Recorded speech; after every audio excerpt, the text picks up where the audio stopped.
Greetings, Lawmasters. Tonight, our chronicle covers a brotherhood born from paranoia, desperation, and the absolute refusal to die quietly in the dark. We are turning our gaze toward the Rift, to that hidden canyon where the sun struggles to reach the valley floor to discuss the Dawnguard. We often remember them as the valiant saviors who stopped the sun from being blotted out, the guys with the cool crossbows and the armoured trolls.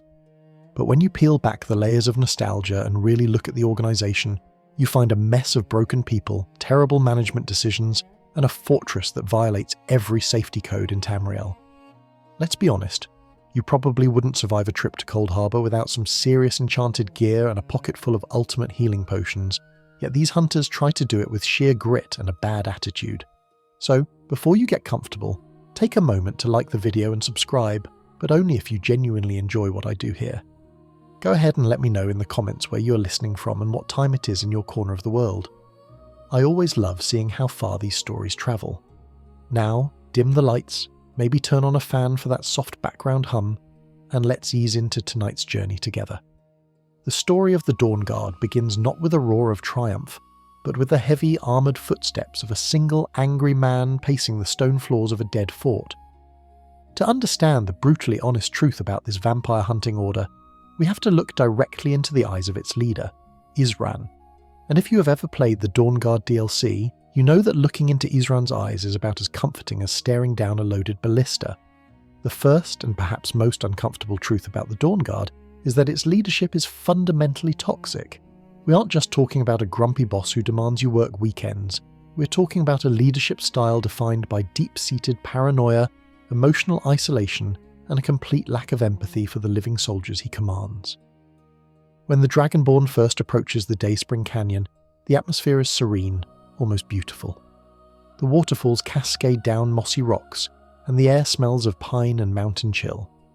But as you pass through the narrow crevice that serves as the gateway, that feeling of serenity evaporates, replaced by the imposing, brutalist architecture of Fort Dawnguard. And standing in the centre of the main hall, usually screaming at someone, is Isran. He is a Redguard of immense stature and even more immense baggage. The narrative paints him as the only man who saw the threat coming, the Cassandra of Skyrim who warned everyone that the vampires were mobilizing, but nobody listened. And while he was right, being right has done nothing to improve his disposition. In fact, it has only calcified his bitterness. Consider his introduction. You walk in, likely a hero of some renown, maybe even the listener of the Greybeards, and you witness Isran berating a man named Tolan. Tolan is a Vigilant of Stendarr, a member of the Holy Order dedicated to hunting Daedra and abominations. The Vigilants have just suffered a catastrophic defeat at the Hall of the Vigilant, slaughtered by vampires. Tolan has come to Isran for help, for sanctuary, for an alliance. A normal leader, a good leader, might offer condolences. They might see an opportunity to consolidate forces against a common enemy. Isran essentially says, "I told you so." He revels in the destruction of the Hall of the Vigilant because it validates his own worldview. He uses the death of Tolan's comrades as a bludgeon to prove his own superiority. It's a classic toxic trait, prioritizing being right over the well-being of the team or the mission. This interaction sets the tone for the entire faction quest line. Isran doesn't want allies. He wants subordinates who are as miserable and suspicious as he is. He operates the Dawnguard like a cult of personality, where the core tenet is that everyone outside these crumbling walls is either a monster or a fool. It is a lonely, hostile work environment. There is no HR department in Fort Dawnguard to complain to when your boss suggests that maybe you are a vampire spy and threatens to smash your head in with a warhammer. You see, Isran used to be a Vigilant of Stendarr himself. This is a core in-game fact that players learn early on, but the implications are often glossed over in favour of getting to the action. He didn't just leave, he was effectively pushed out because his methods were considered too extreme. Think about that for a second. The Vigilants of Stendarr are religious zealots who roam the countryside looking for Daedra to banish. They are not known for their chill vibes or open-mindedness. For someone to be considered too extreme for the Vigilants, they have to be operating on a level of fanaticism that borders on psychosis. Isran felt the Vigilants were too soft, too focused on defense and prayer, while he wanted to take the fight to the enemy with a brutality that matched the monsters. This backstory informs every decision he makes. He trusts no one. When you arrive with Agmire, the nervous farm boy, Isran doesn't welcome the help. He subjects you both to a humiliation ritual. He forces you to stand in the centre of the room while he blasts the area with a magical light specifically designed to burn vampires. He treats every new face not as a potential asset, but as a potential threat that hasn't revealed itself yet. It's a guilty until proven innocent management style that keeps everyone on edge. Imagine trying to file a report or sharpen a sword while wondering if your boss is going to decide you look a little too pale today and execute you on the spot. There is a fascinating bit of obscure lore, or perhaps more of a distinct lack of lore, surrounding Isran's time between leaving the Vigilance and reforming the Dawnguard. The game implies he's been squatting in this ruined fort for years, alone, stewing in his own anger. He has been hoarding supplies, setting up traps, and arguably talking to himself in the dark. This isolation has warped his social skills to the point of non-existence. He doesn't know how to relate to people anymore. He only relates to the enemy. He defines himself entirely by what he hates. This is why the Dawnguard feels less like a noble order of knights and more like a survivalist militia living in a bunker, waiting for the apocalypse that their leader is secretly praying for just so he can say he predicted it. The community and fans still debate Isran's morality fervently. Some argue that in a world of literal demons and blood-drinking immortals, you need a monster to fight monsters. They say Isran's hardness is a necessary shield for the soft underbelly of Skyrim. But the counter-argument, and the one that feels more brutally honest, is that Isran creates a self-fulfilling prophecy of conflict. By alienating the Vigilants and the Jarls, he ensures the Dawnguard stands alone, making their fight harder than it needs to be. He refuses to play politics, refuses to be diplomatic, and treats basic courtesy as a weakness. The way he deploys his troops is equally telling of his leadership failures. Moments after meeting you, a complete stranger who just walked in off the road, he sends you on a critical mission to Dimhollow Crypt. He doesn't offer training. He doesn't offer a squad of veterans to back you up. He gives you a crossbow and points you toward a cave filled with ancient vampires who could tear a standard guard in half like wet parchment. It's a suicide mission. If you die, he's lost nothing but a crossbow. If you succeed, he gains intel. It is a cold, calculated calculus of human life. To Isran, his soldiers are ammunition, spent, discarded, and replaced. Even as the fort fills up later in the expansion, Isran remains physically and emotionally distant. He usually stands on the balcony overlooking the main hall, literally looking down on everyone. He barks orders from on high, rarely descending to mingle with the troops unless it's to inspect a prisoner or threaten someone. The vibe in the fort never becomes warm or fraternal. It remains a cold stone echo chamber of one man's obsession. Isran's paranoia even extends to the technology and magic he allows. He hates magic, viewing it as the tool of the weak or the wicked, yet he is forced to rely on it. This cognitive dissonance makes him irritable. He hires a tech priest of Arcade to weaponize the sun. He brings in armored trolls. He creates a chaotic mishmash of resources, all while complaining about it. He is a man at war with the very tools he needs to win. Ultimately, the truth about the Dawnguard's leadership is that it is fragile. It relies entirely on the player character's competence to function. Without the Dragonborn showing up to actually do the work, Isran would likely still be standing in that empty hall, yelling at the ghosts of his past, waiting for a war he couldn't possibly win on his own. He is the bottleneck of the organization. His refusal to trust, his refusal to delegate effectively, and his refusal to treat his people with basic dignity means that the Dawnguard, under his command, is always one bad day away from total collapse. He is the quintessential bad boss. He takes credit for the victories, blames others for the failures, and makes everyone sleep on the floor while he broods in his private quarters. And speaking of sleeping on the floor, that brings us to the state of the headquarters itself. If Isran's leadership is the cracking foundation of the Order, then Fort Dawnguard itself is the literal embodiment of that instability. We have established that the boss is a nightmare to work for, but let's talk about the office space. The second brutally honest truth is that Fort Dawnguard, for all its majestic exterior and awe-inspiring location, is a crumbling, barely habitable ruin that relies entirely on the Dragonborn for even the most basic renovations. It is a fixer-upper in the most catastrophic sense of the word, a money pit made of grey stone and spider webs. When you first lay eyes on the fort, the game does an excellent job of selling the fantasy. The approach through Dayspring Canyon is cinematic. The fortress looms out of the mist, nestled between the cliffs like a forgotten titan. It looks impregnable, ancient and stoic. But as soon as you cross the threshold, the illusion shatters. The place is a dump. We aren't talking about rustic charm. We're talking about structural neglect that has lasted since the Second Era. The interior is a maze of cobwebs, overturned furniture, and crates that have probably been rotting there since Tiber Septim was a toddler. It's dark, it's damp, and it feels less like a military headquarters and more like a tomb that hasn't quite been sealed yet. When you first arrive, Isran is standing in the only room that seems remotely functional, and even there, the lighting is terrible. The rest of the fort is effectively sealed off by rubble and neglect. This massive, sprawling castle, capable of housing an army, is currently operating out of a foyer and hallway. Here is the core in-game reality check. You, the Dragonborn, the Slayer of Alduin, the Thane of every hold, are effectively the janitor and the contractor. The fort doesn't improve because Isran hires a crew of masons or carpenters. It improves because you go out and recruit people. The progression of the fort's restoration is tied directly to your quest progress. You bring in Gunmar and Serene, and suddenly the crafting area gets cleaned up. You endure the soul-draining fetch quests, and maybe a few more lights get turned on. The game mechanics hide the absurdity, but think about it narratively. Isran has been living here for years. What has he been doing? We know from obscure lore found in the notes on the Dawnguard that the fort was originally built by the Jarl of Riften in the Second Era to house his son, who had become a vampire. It wasn't built to keep enemies out, it was built to keep a monster in. The Dawnguard was formed to guard the Jarl's son, hence the name. Eventually the guards had to kill the son, and they were banished, leaving the fort to rot.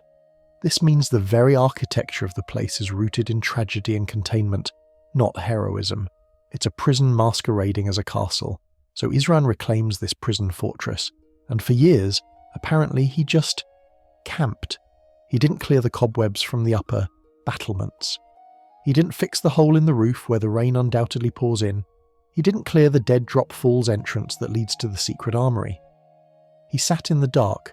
It creates this hilarious image of the great vampire hunter stepping over the same pile of broken chairs every morning for 5 years because cleaning is for people who aren't obsessed with vengeance. The reliance on the player is absolute.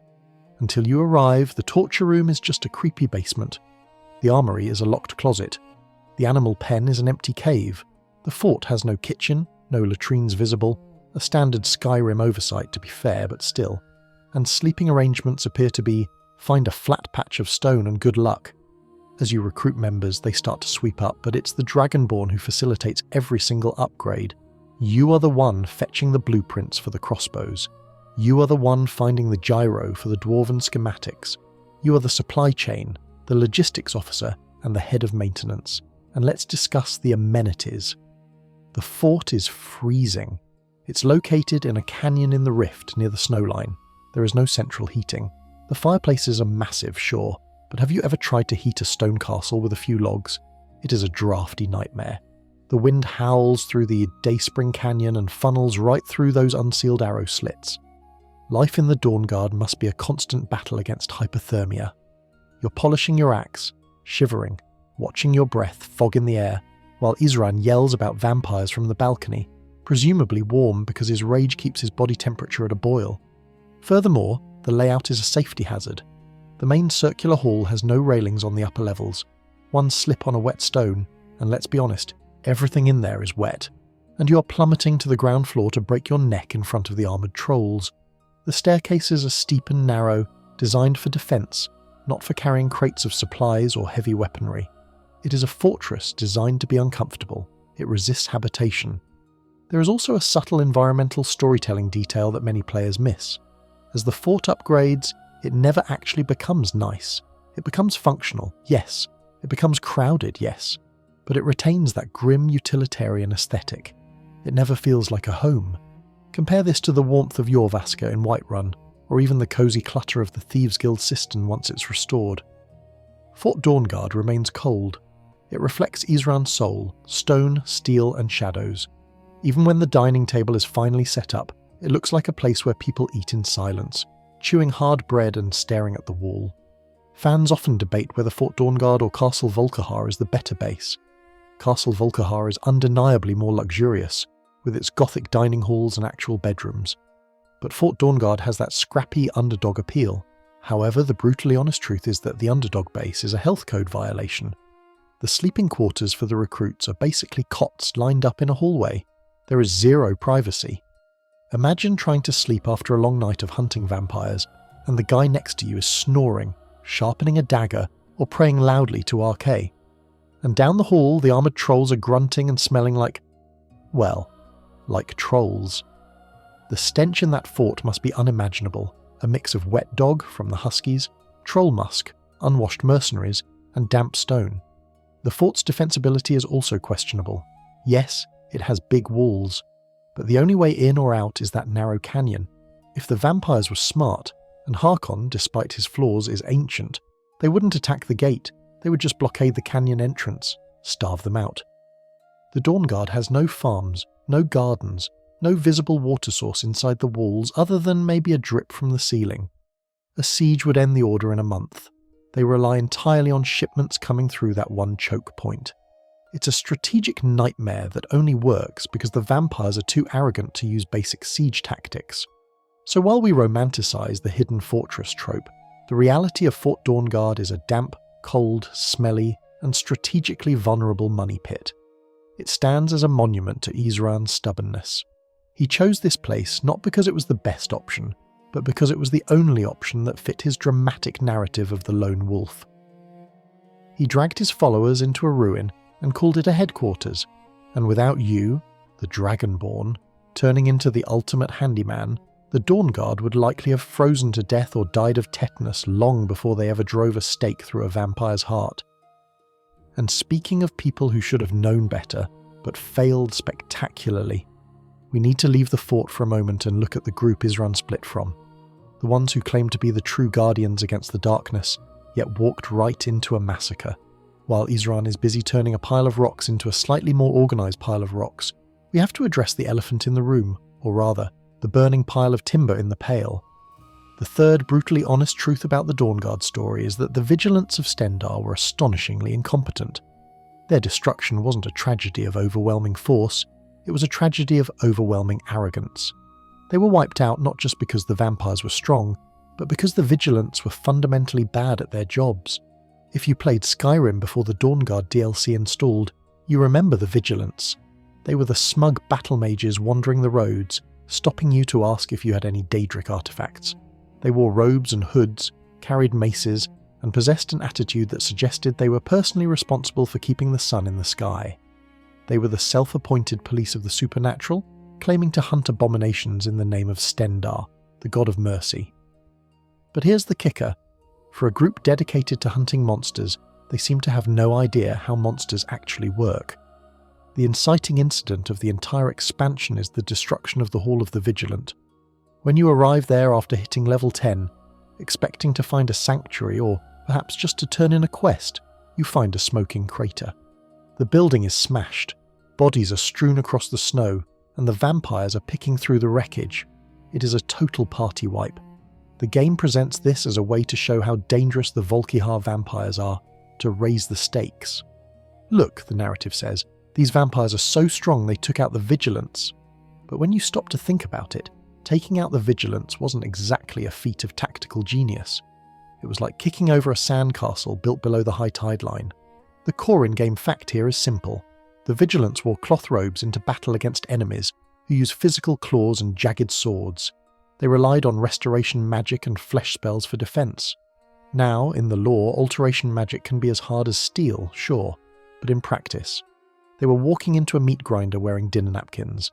They set up their headquarters in a remote, low-lying location, with no walls, no perimeter defences and no siege weaponry. The Hall of the Vigilant was just a big house in the snow. It didn't have the strategic choke points of Fort Dawnguard, or the magical wards of the College of Winterhold. It was an open invitation for anyone with a torch and a bad attitude. Isran warned them, this is the callback that really stings. Isran, the paranoid hermit we just discussed, told them this would happen. He told Keeper Karset, the head of the Vigilants in Skyrim, that the vampires were organising, that they were looking for something, and that the Vigilants were too soft to stop them. Carcette ignored him. She likely viewed Isran as a fearmonger, a man who had lost his way. She trusted in Stendarr's light to protect them. But Stendarr is the god of mercy, and as the old adage goes, you shouldn't expect mercy from a vampire. By ignoring the threat and refusing to fortify their position, the Vigilants essentially signed their own death warrants. There is a bit of obscure lore that makes this failure even more pathetic. The Vigilants of Stendarr were formed in the aftermath of the Oblivion Crisis. They were a reactionary order, born from the trauma of the Daedric invasion. Their entire purpose was to ensure that such a catastrophe never happened again. They dedicated their lives to hunting Daedra and anyone who trafficked with them. Yet, when faced with a mobilized threat of vampires, who are, let's remember, created by the Daedric prince Molag Bal, they folded instantly. They had decades to prepare. They had an entire generation of training focused specifically on fighting supernatural evil. And they lost the first battle of the war before the Dragonborn even knew there was a war. Fans often debate the morality and effectiveness of the Vigilants, and the consensus is usually pretty harsh. The community often refers to them as bandits in robes. If you have ever been accosted by them while carrying a Daedric artifact, you know why.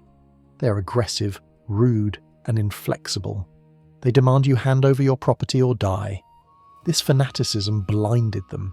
They were so busy harassing random travellers about holding a mace of Molag Bal or a Star of Azura that they missed the army of vampires gathering in the shadows. They were policing the populace instead of scouting the enemy. It's a classic case of resource mismanagement. If they had spent less time bullying the Dragonborn and more time investigating the rumours of vampire activity in the crypts, they might have stood a chance. The death of Keeper Carcette is the cherry on top of this cake of incompetence.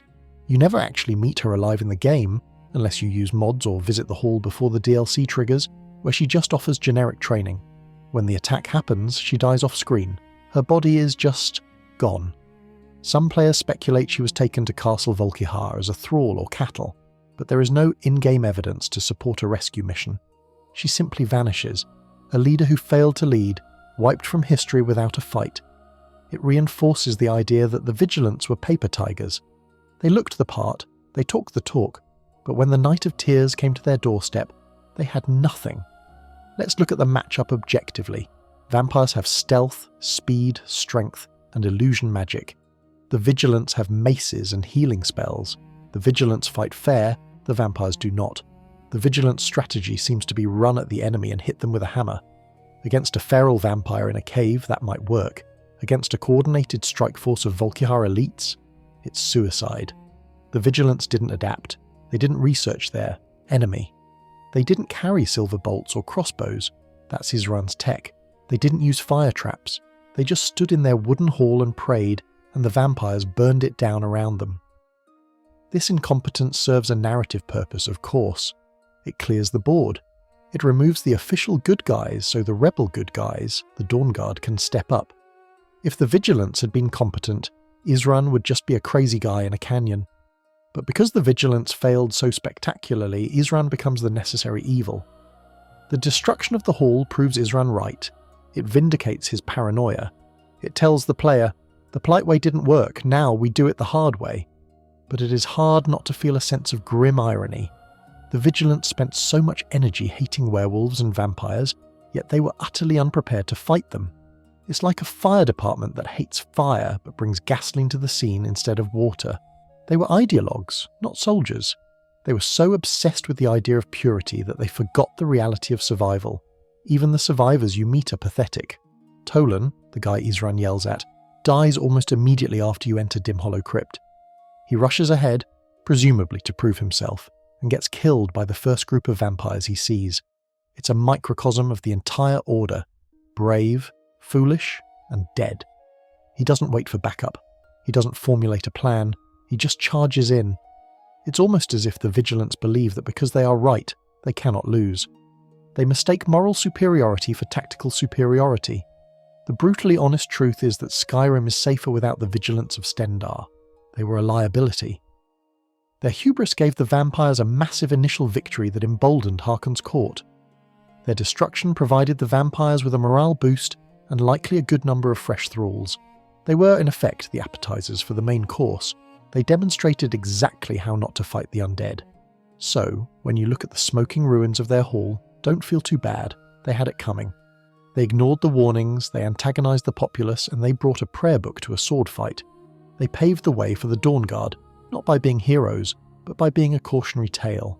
And as the Dawnguard steps up to fill the void left by these failures, they bring something the Vigilants never had. Terrible, primitive, yet strangely effective weaponry. But that brings us to the next awkward truth about our heroes. Their tech support is stuck in the First Era. The Vigilants failed because they brought prayers to a slaughter. The Dawnguard, to their credit, decided to bring weapons. But here is the fourth brutally honest truth. The advanced technology that the Dawnguard is so proud of is, frankly, embarrassing. While the vampires are wielding millennia-old necromancy, transforming into clouds of bats, and teleporting through shadows, the Dawnguard is fighting back with wooden crossbows and a whole lot of optimism. It is a technological mismatch of epic proportions, like trying to stop a tank with a slingshot. The crossbow is the signature weapon of the Dawnguard. When you join, Isran hands you one with a sense of momentous occasion. Take this, he implies. This is the future of warfare. And in the context of Skyrim's gameplay, crossbows are fun. They hit hard, they stagger enemies, and they have that satisfying thwack sound. But let's look at the lore reality. Crossbows aren't new technology in Tamriel. The Dwemer had them thousands of years ago. The Imperial Legion has used them historically. Isran acting like he invented the wheel is just another symptom of his isolation. He has reintroduced a weapon that fell out of favour, likely because bows are faster to reload and lighter to carry, and he treats it like the Manhattan Project. The core in-game fact is that to upgrade this cutting-edge weaponry, you have to do errands for Serene Gerard, the Breton tinkerer you recruit. Serene is brilliant, easily the smartest person in the fort, but her resources are laughable. She sends you to find Dwemer schematics. Think about that. To fight the ancient vampire menace, the Dawnguard has to scavenge blueprints from a civilization that disappeared over 3,000 years ago. Their new tech is actually ancient archaeology. They aren't innovating, they are reverse engineering. It highlights how stagnant technology is in Tamriel. If the best weapon you have is a copy of something a dwarf drew on a napkin in the First Era, you're not exactly on the bleeding edge. And then there are the bolts. You start with steel bolts. Later you get dwarven bolts. Eventually you can craft exploding bolts of fire, ice, and shock. These are cool, undoubtedly. But consider the logistics. You're manufacturing these by hand, one at a time, at a forge. Meanwhile, the vampires have access to magic that is effectively infinite. A vampire lord can blast you with life drain spells until the sun comes up. He doesn't need to reload, he doesn't need to stop and craft more ammo, he just waves his hand. The Dawnguard is playing a resource-heavy physical game against opponents playing a resource-light magical game. The magical defences of the Dawnguard are equally primitive. They have the Dawnguard Rune Axe and the Dawnguard Rune Hammer, which place magical traps. They have the sun damage spells like Stendar's Aura and Vampire's Bane. But who teaches you these spells?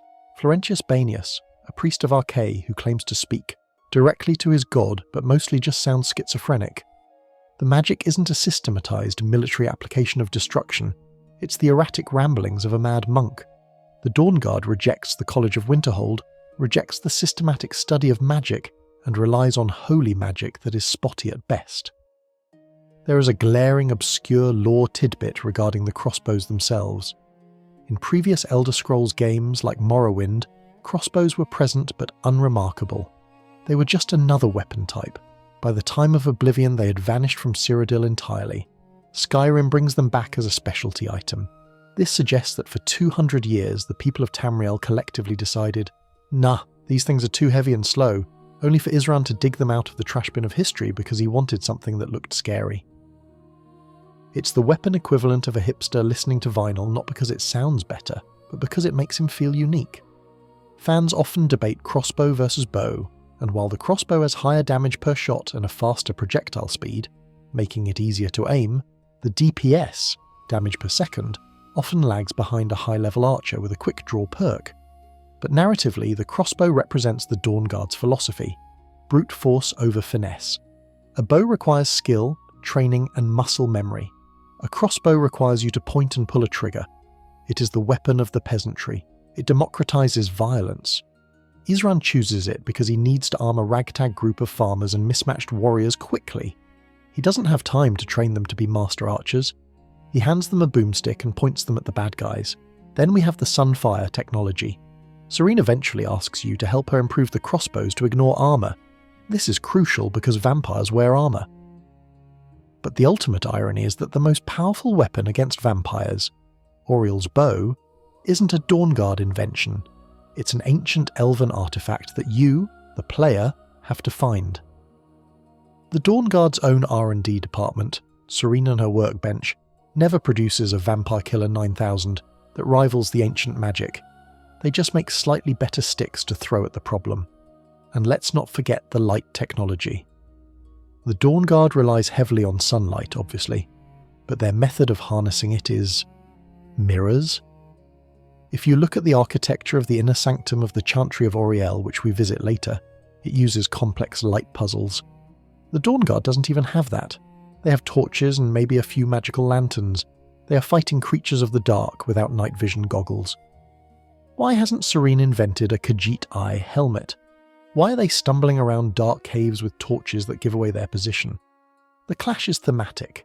The industrial, grinding, physical nature of the Dawnguard against the fluid, aristocratic, magical nature of the vampires. The vampires are old. Money. The Dawnguard is new money, or rather, no money.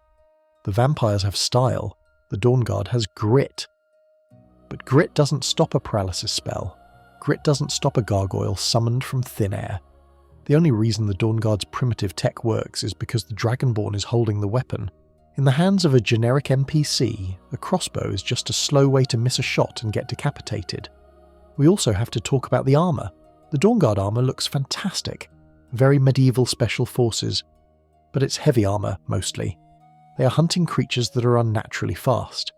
Have you ever tried to catch a fly while wearing a winter coat? That's the Dawnguard strategy. They are weighing themselves down with steel plates to protect against claws, which makes them slower, which makes them easier to hit with magic. It's a tactical blunder. A lighter, leather-based uniform with magic resistance enactments would make way more sense. But Isran likes the aesthetic of the tank. He wants his soldiers to look like walls, even if it makes them sitting ducks. The brutally honest take is that the Dawnguard are Luddites fighting a sci-fi war. They're bringing analog solutions to a digital problem. They hate magic so much, thanks to Isran's bias, that they hamstring their own potential. Imagine if they worked with the College of Winterhold. Imagine enchanted crossbows that auto-reloaded, or armour that absorbed life drain spells.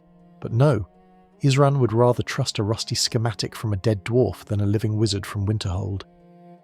This stubborn reliance on steel and wood makes every victory a struggle. It's why they need you so badly.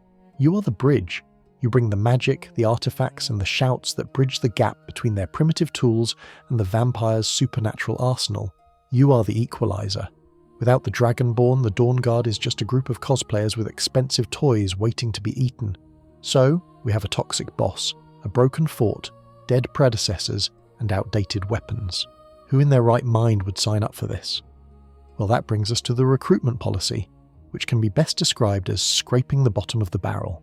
If the weapons are a mismatch of ancient scraps, the soldiers wielding them are a mismatch of broken toys. The fifth brutally honest truth about the Dawnguard is that their recruitment tactics are desperate, dangerous, and frankly, hilarious. Isran doesn't have a waiting list of elite warriors clamouring to join his crusade. He has a roster that looks less like a military unit, and more like the cast of a sitcom set in a halfway house. The Order will hire anyone with a pulse, regardless of their mental stability, social skills, or species. When the DLC begins, the recruitment drive consists of a single orc named Durak walking around cities telling people, "Heard they're reforming the Dawnguard. Vampire hunters or something in the old fort near Riften. Might consider joining up myself." That's it. That is the entire marketing campaign. It's word-of-mouth advertising for a suicide squad. And who answers the call? You, obviously. But who else? First, there is Agmaer. We met him briefly in Section 1. He is the farm boy with the nervous stutter and the par's axe. He is the quintessential red shirt. He has no combat experience, no magical ability, and he is terrified of his own shadow. In any professional military, Agmaer would be sent home to peel potatoes. In the Dawnguard, he is given a crossbow and sent to the front lines. Isran accepts him not because he sees potential, but because he needs warm bodies. Agmaer represents the tragedy of the cause, innocents swept up in a war they don't understand because the professionals, the Vigilants, are already dead. Then you are sent to recruit the specialists. This is where the ragtag nature of the group really shines. You track down Gunmar, a Nord warrior who is currently trying to teach a troll manners. Gunmar is competent, sure, but he's also a bit rustic. He is hunting a bear that has been harassing the bees. He's a good man, but he's essentially a glorified park ranger. He brings the muscle, but he also brings a certain lack of urgency. He's more concerned with the balance of nature than the impending apocalypse. On the other side of the spectrum is Serene Gerard, the Breton tinkerer. You find her in the wilderness, arguing with herself about a mud crab that stole a satchel of Dwemer gyros. She's clearly on the spectrum of mad genius. She's socially awkward, obsessive, and completely unconcerned with the vampire threat, until you mention Isran has a heavy purse, or until you persuade her with a speech check. She isn't a warrior, she's a tech support agent who got drafted. Isran needs her brains, but he clearly despises her personality. Their interactions are pure comedy, Isran shouting for results, Serene shouting about flux sensors, but the recruitment nadir, or perhaps the peak, depending on your perspective, is Florentius Banius. Isran sends you to rescue him from a ruined tower. Florentius is a priest of Arche who has been captured by the very vampires he is, supposed to be hunting. When you find him, he is talking to Arche, and Arche is apparently talking back. He is manic, unpredictable, and possibly hallucinating. He makes decisions based on what the voices tell him. Isran can't stand him. Isran explicitly tells you he hates the man, yet he recruits him. Why? Because Florentius has healing magic. The Dawnguard is so desperate for a medic that they hire the guy who argues with invisible gods. Then we have the non-human recruits. We will touch on the trolls and huskies in detail later, but the fact that Isran is willing to employ literal wild animals in his fortress speaks volumes. He trusts a slobbering armoured troll more than he trusts most Jarls. It creates a chaotic domestic situation. You have Agmaer tripping over his own feet, Serene exploding things in the corner, Florentius yelling at a statue, Gunmar skinning a bear in the courtyard, and a troll breathing heavily in the hallway. This isn't an army, it's a circus. There is a core in-game fact that highlights the danger of this open door policy. If you, the player, are a vampire when you approach Isran, he will recognise it. He tells you to get cured or get out. This is his one standard. But here's the loophole. Once you are in, the vetting stops. You can bring Serana, a pure-blooded daughter of Cold Harbour, right into the fort. Isran grumbles, he threatens, but he lets her stay. He lets the literal enemy princess hang out in the command centre because he needs the Elder Scroll she carries. His desperation overrides his principles. Obscure lore from the game files suggests there were originally plans for more recruits, more diverse backgrounds, perhaps even a Radiant quest system to train them. But what we got highlights the quality over quantity issue, except the quality is also questionable. The generic Dawnguard members who spawn later, the ones with generic names like Dawnguard Scout, are leveled NPCs who often die to random dragon attacks. They are cannon fodder. Isran is effectively running a grinder, feeding these nameless volunteers into the maw of the vampire menace to buy time for the Dragonborn to win the war. The community loves these characters because they are quirky. Florentius is a fan favourite for his dialogue. Arche says he thinks you're a jerk. But from a brutally honest tactical perspective, this is a disaster. Cohesion is non-existent. Discipline is a foreign concept. There is no chain of command other than Isran yells, everyone jumps. If Isran were to fall in battle, the Dawnguard would dissolve in an hour. Gunmar would go back to his bears, Serene to her Dwemer ruins, and Florentius would probably wander off to argue with a tree. Compare this to the Companions, who have the Circle and a tradition of brotherhood, or the Thieves' Guild, which has a clear hierarchy and rules. The Dawnguard is a cult of necessity. It exists only because of the immediate threat. It attracts the outcasts, the loners, and the broken. It is a halfway house for heroes who don't fit anywhere else, and honestly, that is its charm. It is the bad news bears of Skyrim factions. It is the mighty ducks before the training montage. There is something endearing about a group of misfits banding together to save the world. But let's not pretend it's a professional operation. It is a desperate scramble, and nothing illustrates this desperation more than the fact that their biggest asset, Their key to victory isn't a weapon or a soldier, it's a vampire. And not just any vampire, but a vampire with enough emotional baggage to sink a ship. If the Dawnguard's recruitment policy is a circus, then their acquisition of the ultimate weapon is the main act. A high-wire performance with no net and a lot of sharp teeth. The sixth brutally honest truth about this entire crusade is that the most valuable asset the vampire hunters possess is, ironically, a vampire. And not just any vampire, but Serana, a woman who brings more baggage to Fort Dawnguard than a caravan of Khajiit traders. When you trek into Dimhollow Crypt, Isran tells you to look for a weapon that the vampires are searching for. You expect a hammer, maybe a sword, perhaps a holy hand grenade. Instead, you solve a floor puzzle that involves moving braziers around, which, let's be honest, probably took you longer than you'd like to admit, and the floor opens up to reveal a stone monolith. Out tumbles Serana. She is the prize of Dimhollow Crypt, and immediately the narrative shifts. You're no longer just a hunter, you're now an escort for a creature that, by all rights, you should be putting a bolt through. This is the central irony of the DLC. To defeat the vampires, you must befriend one. Serana isn't a mindless thrall or a feral beast living in a cave. She's articulate, ancient, and carries an Elder Scroll strapped to her back like a college student carrying a guitar. The core in-game fact here is undeniable. Serana is a daughter of Cold Harbour. This isn't just a fancy title. It means she's a pure-blooded vampire, turned directly by Molag Bal, the Daedric Prince of Domination. In the hierarchy of the undead, she is royalty. Isran sends you to stop the vampire menace, and you return with the vampire princess.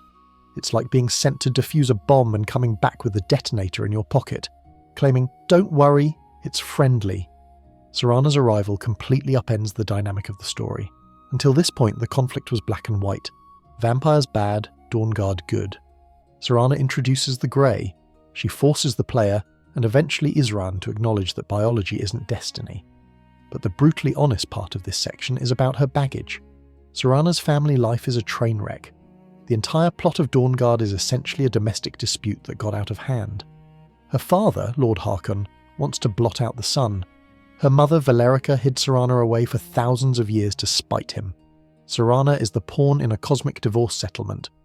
When she wakes up, she's disoriented.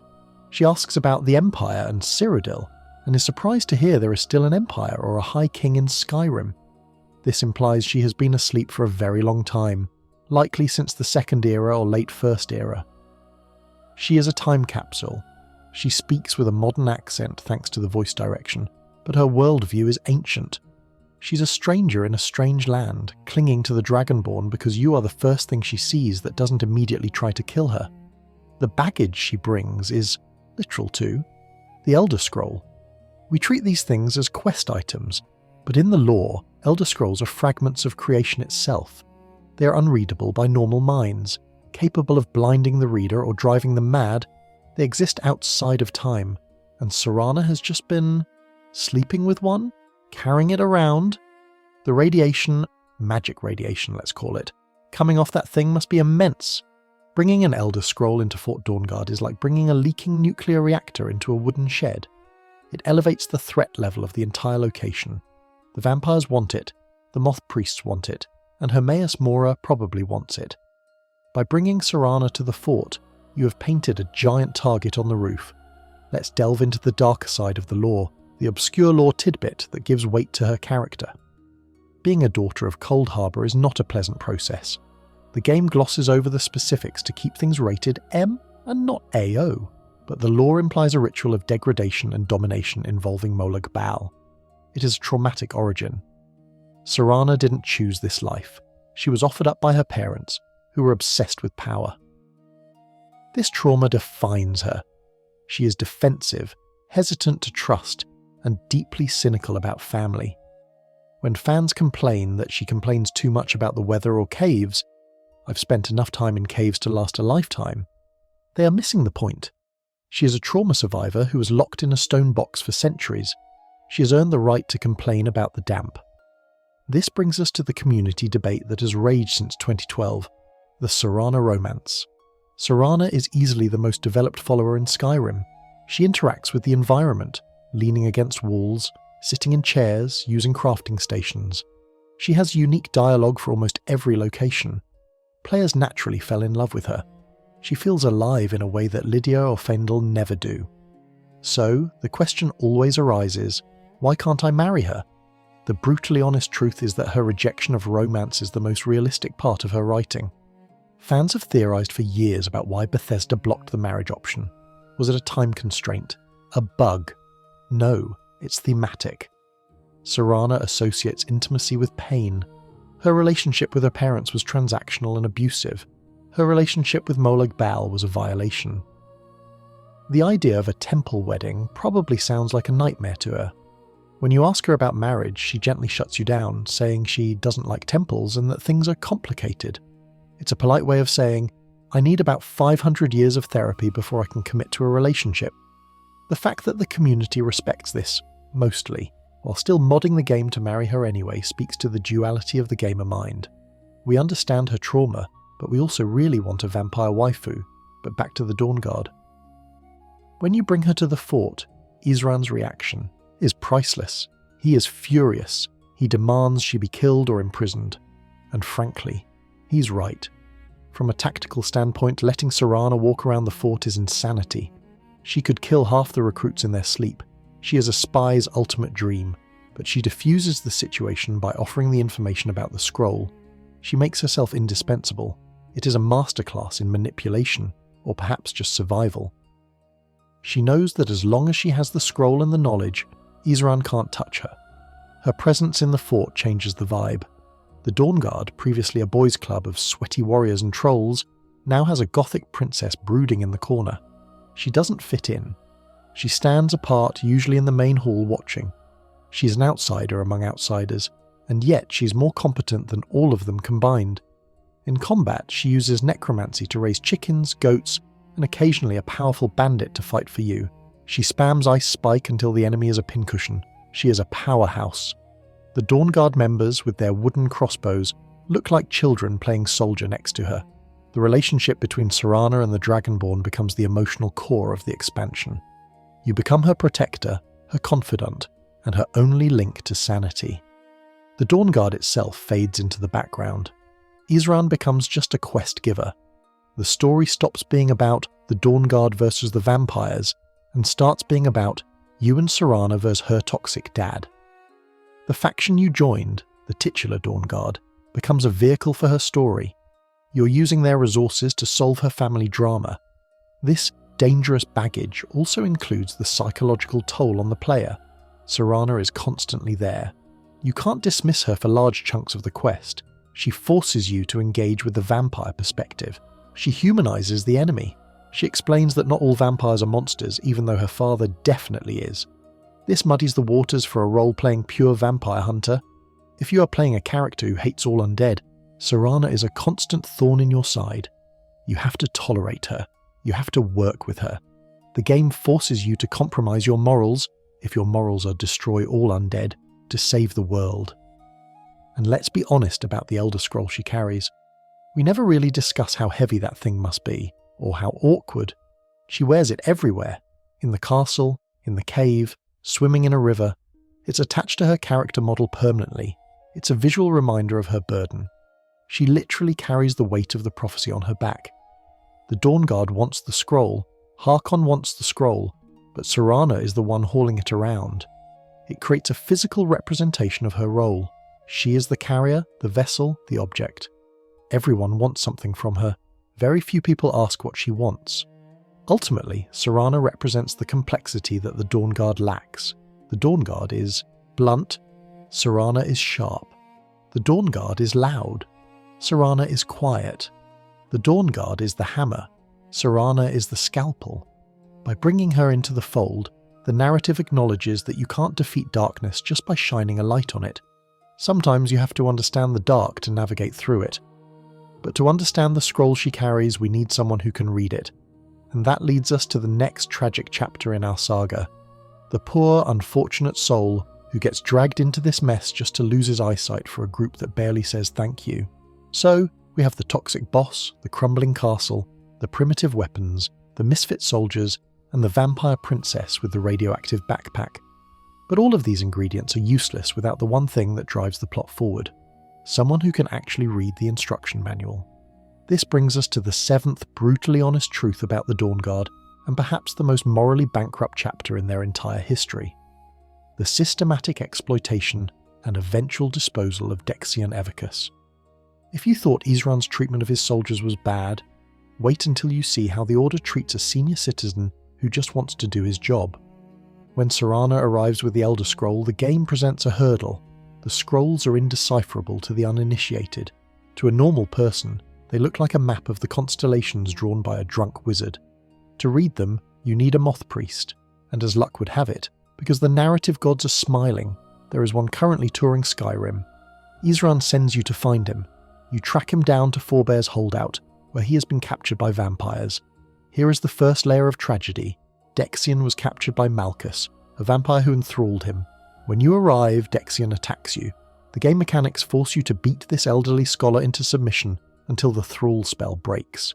We rescue him by bludgeoning him with a mace, or blasting him with fire until he yields. It's a violent, traumatic liberation. "Welcome to the good guys," we say, wiping his blood off our gauntlets. "Now get in the van." Dexion, to his credit, is grateful. He is a man of duty.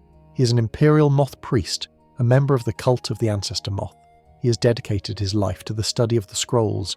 He returns to Fort Dawnguard with you, eager to help. And this is where the Elder abuse truly begins. The core in-game fact that defines this section is the reading of the scroll. In the main hall of Fort Dawnguard, with Isran watching impatiently from the balcony and the other recruits gawking, Dexion unfurls the Sun Scroll. He reads the prophecy. He gives us the next clue, but notice Isran's reaction. There is no concern for the priest's well-being. There is only a demand for data. What does it say? Where is the weapon? Isran treats Dexion not as a rescued dignitary, but as a piece of decryption software. After this initial reading, Dexion is exhausted. Reading an Elder Scroll is not like reading a newspaper. It is an interaction with the fabric of reality. It takes a toll, but the plot demands more. We need to find 2 more scrolls, the Blood Scroll and the Dragon Scroll. When we finally retrieve them, we bring them back to Dexion. "Do it again," we essentially tell him. "Read the other 2. And he tries, he really tries. But this is where the obscure lore tidbit comes into play, creating a horrifying context for his failure. In the lore of the Moth Priests, reading the scrolls requires extensive preparation. They are supposed to undergo rituals, specifically involving the ancestor moths in the secluded glades of Cyrodiil, or Skyrim, to protect their minds and sight from the sheer magnitude of the information. The moths create a buffer, a softening of the cosmic blow. Dexion, in his haste to help the Dawnguard, skips the safety protocols. He raw dogs the Elder Scroll. He reads it without the moths, without the meditation, without the preparation. The result is catastrophic. He goes blind. When you return with the final scrolls, expecting him to give you the coordinates for the final battle, Dexion is sitting on a bench wearing a blindfold. He apologizes to you. He says, "I'm afraid I've been a bit foolish. I was too eager to prove myself. The reading has taken my sight." He is devastated. His career, his life's work, his ability to see the world, all gone because he rushed to meet Isran's deadline. And what is the response from the Dawnguard? Isran is annoyed. He doesn't arrange for a pension. He doesn't offer a comfortable room for Dexion to retire in. He effectively says, "Well, that's inconvenient. Now how do we read them?" The empathy vacuum in the fort sucks all the air out of the room. Dexion is instantly demoted from essential asset to useless old man taking up bench space. There is a vibrant community debate regarding the fate of Dexion depending on which side you choose. If you join the Volkihar vampires, you also capture Dexion, but instead of rescuing him, you enthrall him. You force him to read the scroll against his will, mentally enslaving him. He still goes blind, but he does it as a puppet. Fans often argue, which fate is worse, to be enslaved by a monster and broken, or to be pressured by heroes into breaking yourself? In the vampire path, his destruction is malicious. In the Dawnguard path, his destruction is negligent, and honestly, the negligence feels almost crueler because it is wrapped in the guise of friendship. We patted him on the back and cheered him on while he stared into the sun until his retinas burned out. We were the enablers of his self-destruction. After he goes blind, Dexion's utility in the game drops to 0. He becomes a background NPC. He wanders the fort, occasionally bumping into things or sitting by the fire. He has no more quests. He has no more wisdom to offer. He is just there, a living monument to the cost of the war. If you talk to him, he maintains a brave face, but there is a deep sadness in his voice. He talks about returning to the Imperial City, but how? He's a blind man in a fort surrounded by trolls and cliffs. He is effectively trapped there. The tragedy is compounded by the fact that you, the Dragonborn, end up having to do the ritual properly anyway. Because Dexion fails, you have to go to the Ancestor Glade. You have to gather the moths. You have to perform the Canticle of the Bark. You do the thing Dexion should have done. You prove that it was possible to read the scrolls safely, or at least safely enough for a hero. This proves that Dexion's blindness was unnecessary. If Isran had said, "Hey, take a week, go to the glade, do it right," Dexion might still be able to see. But the Dawnguard operates on panic and adrenaline, not patience. Furthermore, let's look at the protection the Dawnguard offers him. During the questline, if you don't build up the fort's defences or recruit everyone, Dexion is vulnerable, but even fully upgraded, he's just sitting in the main hall. If vampires attack the fort, which they do, he pulls out his sword and fights, a blind man, fighting vampires. It's a miracle he survives the expansion at all. There is also a subtle layer of Empire versus Stormcloak tension here that often goes unnoticed. Dexion is an Imperial, Isran is a Redguard who hates authority. The Nords in the Dawnguard likely view the Empire with suspicion. Dexion is an outsider in every sense, culturally, professionally and physically. He is the intellectual among the brutes. His blindness isolates him further. He can no longer read his books. He can no longer admire the beauty of the scrolls. He is stripped of his identity. The brutally honest takeaway is that the Dawnguard chewed him up and spit him out. They treated a holy priest like a disposable battery. Use once, drain completely, discard. It highlights the utilitarian ethics of Isran. The mission is the only thing that matters. Individuals are fuel for the fire. Dexion burned bright for a moment, gave them the lead they needed, and then burned out. And nobody in the fort seems to lose a wink of sleep over it. So the next time you walk past Dexion in Fort Dawnguard, take a moment to look at the bandage over his eyes. That is the receipt for your victory. That is the price of admission to the Soul Cairn. And speaking of the Soul Cairn, now that our reader is broken and we have to take matters into our own hands, the story leads us to a place that makes Fort Dawnguard look like a 5-star resort. We're going to a realm of purple skies, infinite sadness, and some of the most tedious level design in gaming history. We've covered the toxic workplace, the broken home base, and the blinding of the intern. But the true nadir of the Dawnguard experience, the moment where the fun vampire adventure turns into a literal soul-sucking ordeal, is the journey to the Soul Cairn. This brings us to the 8th, brutally honest truth. The Soul Cairn is not just a hellscape for the characters, it is a hellscape for the player. It is a purple purgatory of drudgery that tests your patience more than your combat skills.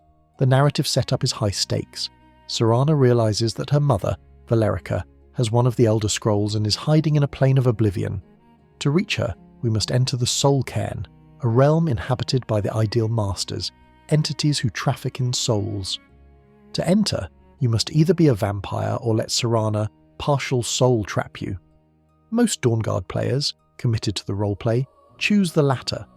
This means you enter the realm weaker, with your health, stamina, and magicka drained. The game literally nerfs you to make the experience more miserable.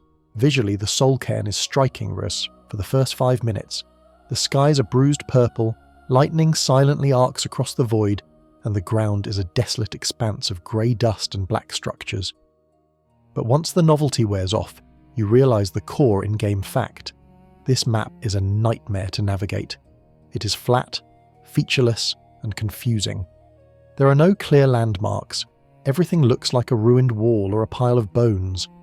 You check your map, but the local map is a chaotic mess of static noise that barely helps. You find yourself running in circles chasing quest markers that seem to drift away from you. The enemies here are the Bonemen, Mistmen, and Wrathmen.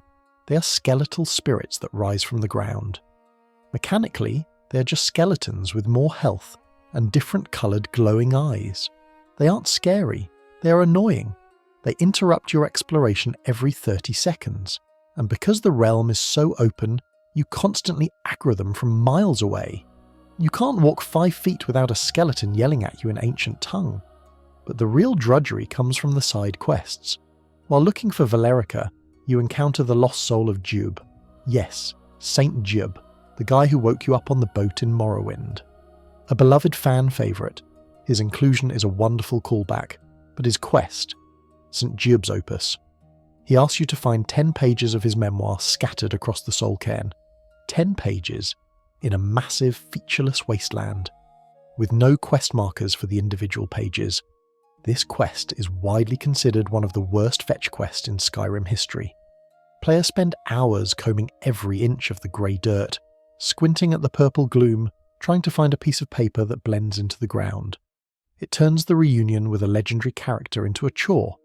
Instead of listening to his stories, you end up cursing his name as you look for page 7 for the 45th time. Then there is Arvak, the skeletal horse. Another cool concept, a summonable mount. But to get him, you have to find his skull. Another unmarked fetch quest in the purple fog. This Soul Cairn isn't designed for fun. It's designed to pad the runtime. It is a vast, empty space filled with busy work. Let's talk about the obscure lore regarding the ideal masters. You never see them. They are these giant floating crystals that drain your life if you stand too close. The lore describes them as enigmatic entities that transcended physical form, but in practice they are just hazardous terrain features.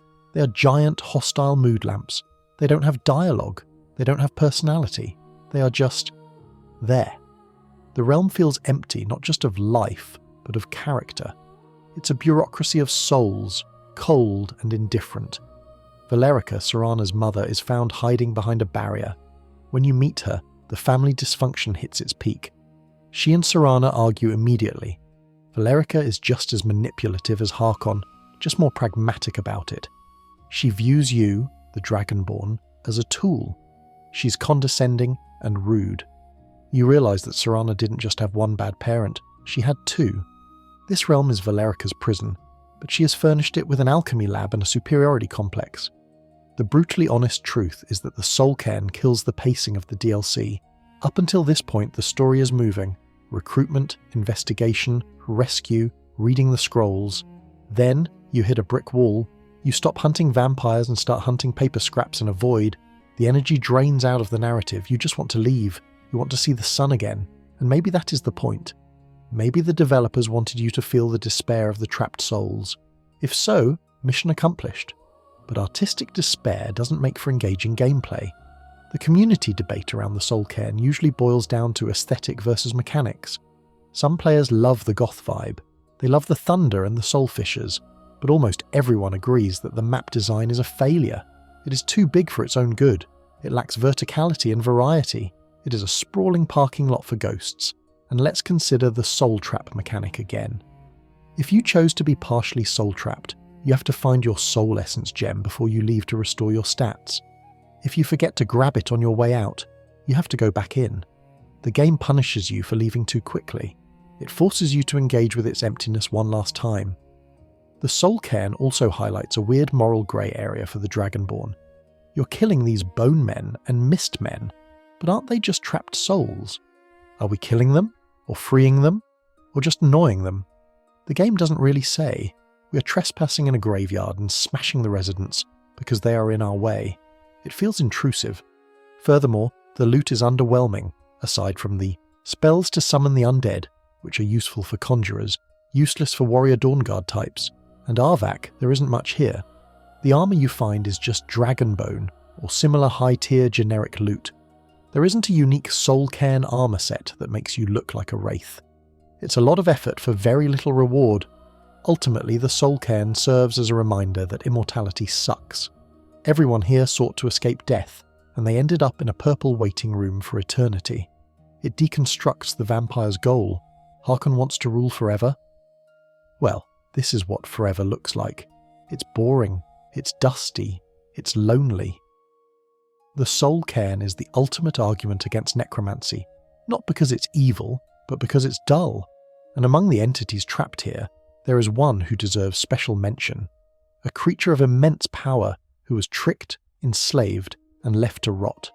He is the boss fight of the area, but he is also its most tragic prisoner.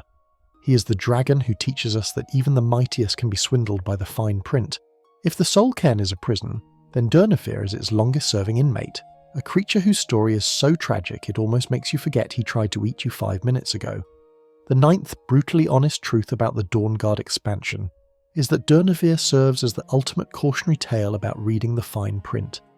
His existence illustrates the terrifying, eternal cost of seeking power from entities you don't understand, and he stands as a rotting monument to the fact that the ideal masters are the most successful scammers in the Orbis.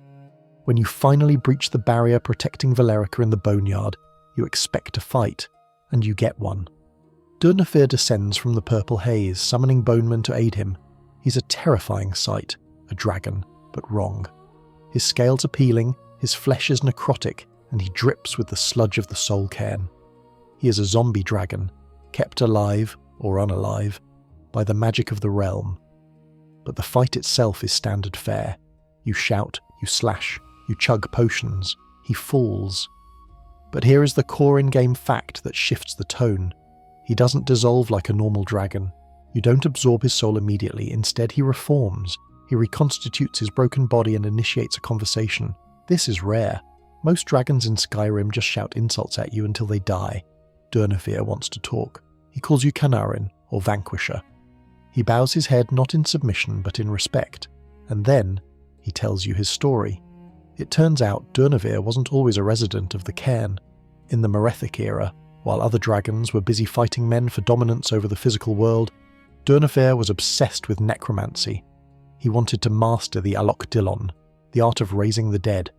He sought out the ideal masters, the mysterious rulers of the Soul Cairn, thinking he could trade for their knowledge. He wanted to raise an army of undead dragons to rival Alduin. It was ambition, pure and simple. He wanted to be the top lizard on the rock. The ideal masters, being the cosmic con artists they are, offered him a deal. They would grant him the power to summon undead armies, and in exchange, he had to guard a prisoner for them. He had to watch over Valerica until her death. It sounded like a steal. Guard one mortal woman? Sure.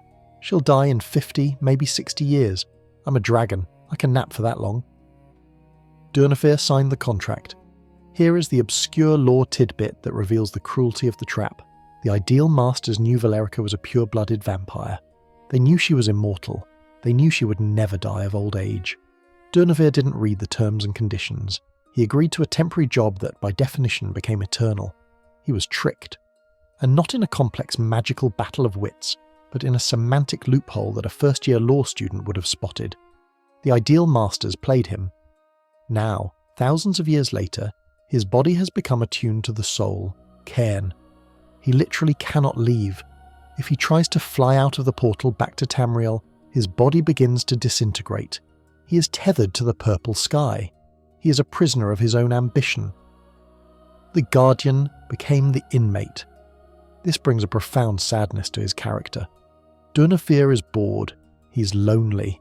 He has spent millennia flying in circles over the same grey wasteland, watching the same skeletons shuffle around. When he meets you, he isn't angry that you beat him. He is excited. Finally something new. Finally a challenge.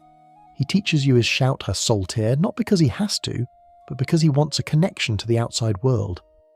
The relationship you build with him is arguably the most wholesome in the entire DLC, which says a lot considering he is a rotting corpse. He teaches you a shout to summon him. Summon Durnehviir. But the context is heartbreaking. He asks you to summon him into Tamriel not to fight, though he does that too, but just so he can feel the air. He wants to see the sky again. He wants to fly over the mountains of his homeland, even if only for a few minutes before the curse pulls him back. Mechanically, when you summon him in Skyrim, he flies around, blasts your enemies with frost and poison and shouts, "The skies of Khazal are mine again!" It is a triumphant cry, but it is also a fleeting one. When the spell duration ends, he fades away, dragged back to his prison. He's like a dog waiting by the door for his owner to take him for a walk. You, the Dragonborn, become his only window to freedom. You are his vacation time. The community and fans often debate the nature of this relationship. Some see Durnehviir as a victim of Stockholm Syndrome, bonding with the only entity strong enough to rival him. Others see it as a transactional warrior's bond, but there is a prevailing theory that Durnehviir represents the anti-Alduin. Alduin sought to dominate the world through force. Durnehviir sought to dominate through magic and trickery. Both failed. Both ended up trapped. Alduin in time, Durnehviir in the cairn. But Durnehviir learned humility. He learned the value of freedom only after losing it. He is the only dragon who truly grows as a character. Paarthurnax meditates on his nature, but Durnehviir suffers for his. There is also a brutally honest critique of the Dragonborn here. We use him. We summon him to fight giants or bandits. We use the soul tear shout he teaches us to rip the souls out of our enemies.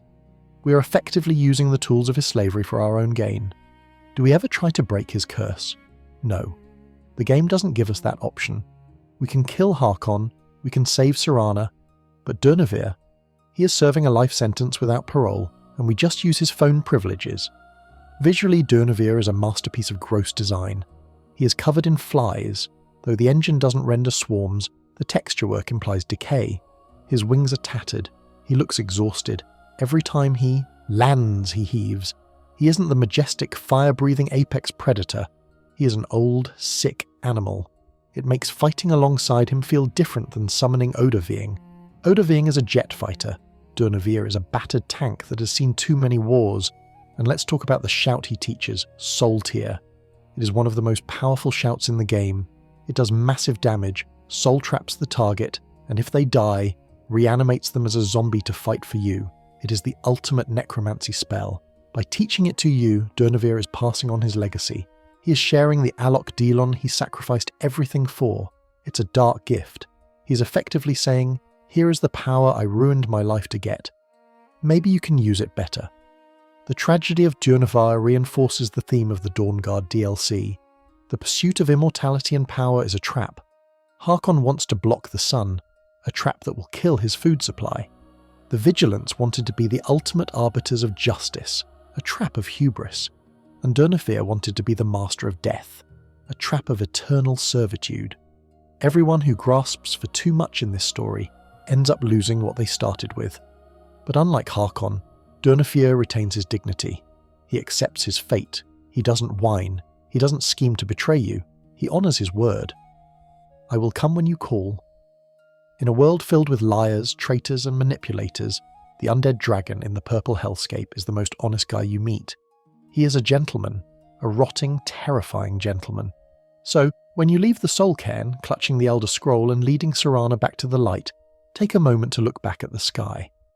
Durnehviir is still there, circling the spires, waiting for your voice. He is the price of magic. He is the cost of the ideal master's favour. And he is a reminder that if a giant floating crystal offers you a deal that sounds too good to be true, you should probably just walk away and stick to shouting at goats. But we can't stay in the Soul Cairn forever, much to Durnehviir's envy. We have the scroll, we have the girl, and we have a new shout. It is time to return to the world of the living. But the journey isn't over. The prophecy points us to another location, one that has been hidden from the world for centuries.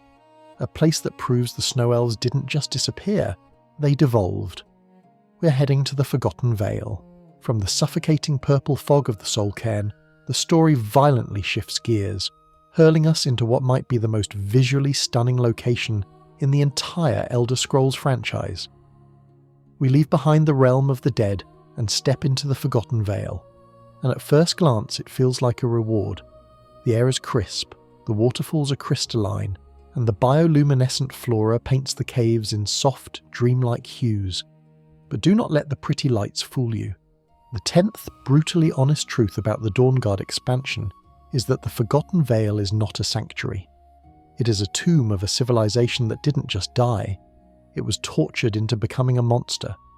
This beautiful isolation hides the horrifying, secret degradation of the noble Snow Elves into the nightmare fuel we know as the Falmer.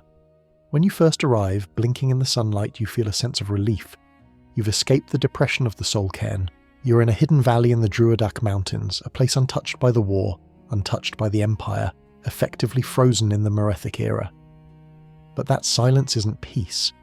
It's the silence of a crime scene that hasn't been discovered for 4,000 years. The first thing you encounter, after fighting your way through a cave system that feels suspiciously like every other cave system, is Knight Paladin Gelebor. This is the core in-game fact that stops players in their tracks.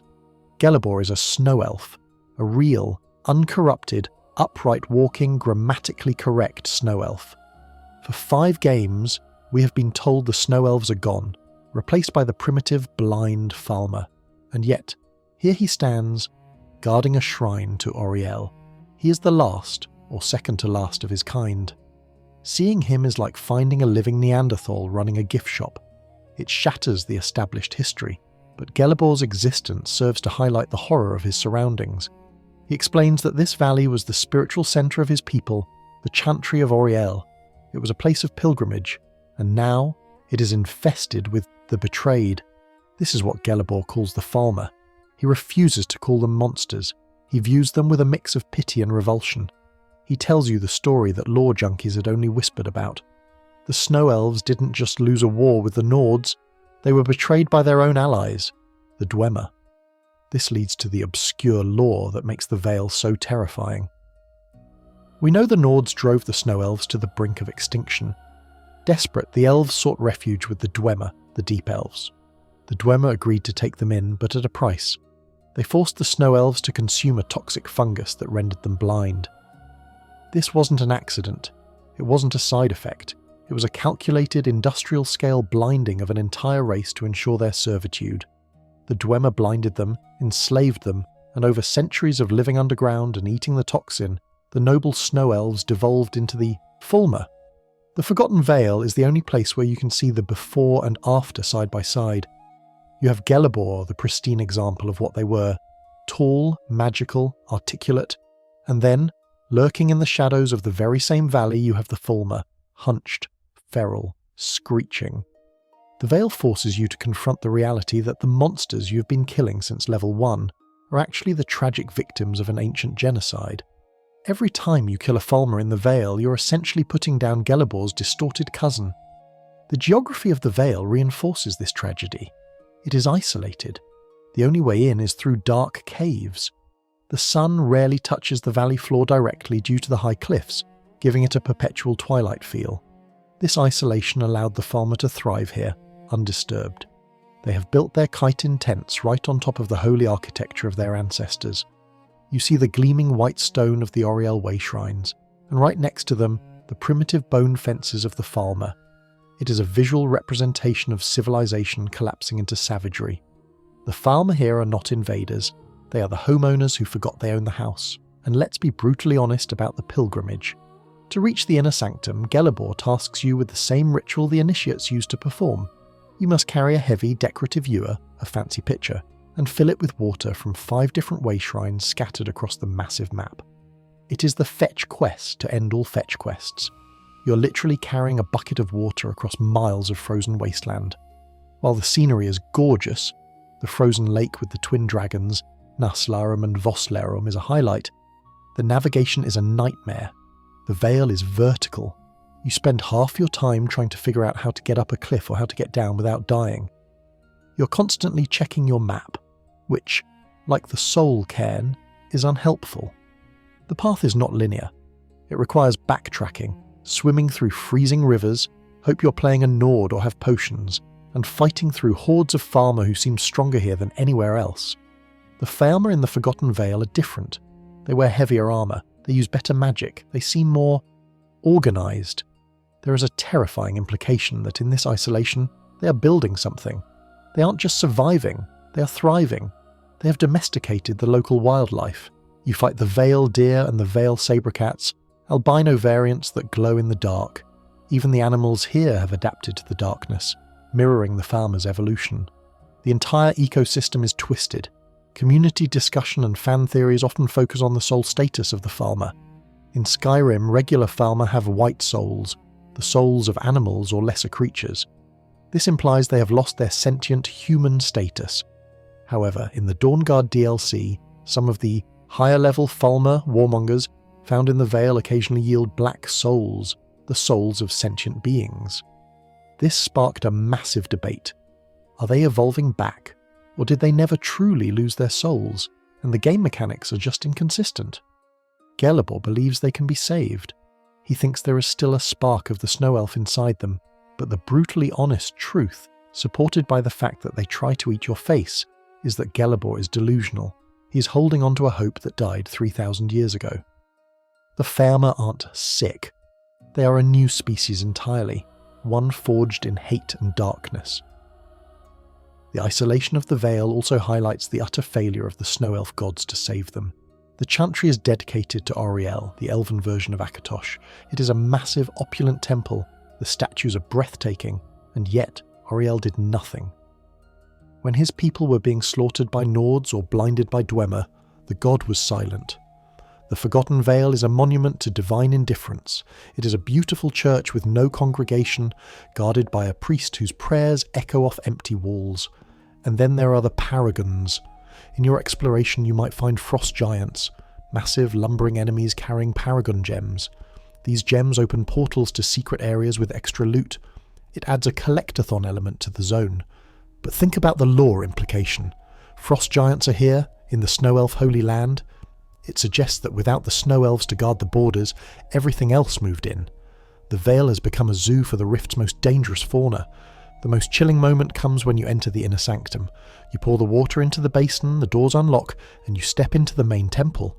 You expect it to be empty, or perhaps filled with ghosts. Instead, you find the Frozen. These are Faermer and Chorus that appear to be statues, frozen in ice, but as you walk past them, the ice cracks. They burst out. It's a jump scare, but it's also a metaphor. The past isn't dead here, it's just in cryostasis, waiting to kill you. The sanctity of the temple has been completely violated. The Faermer have turned the House of Auriel into a freezer for their army. Gelebor remains at the entrance, likely because he cannot bear to see what lies inside. He stays by the way shrines, remembering the glory days.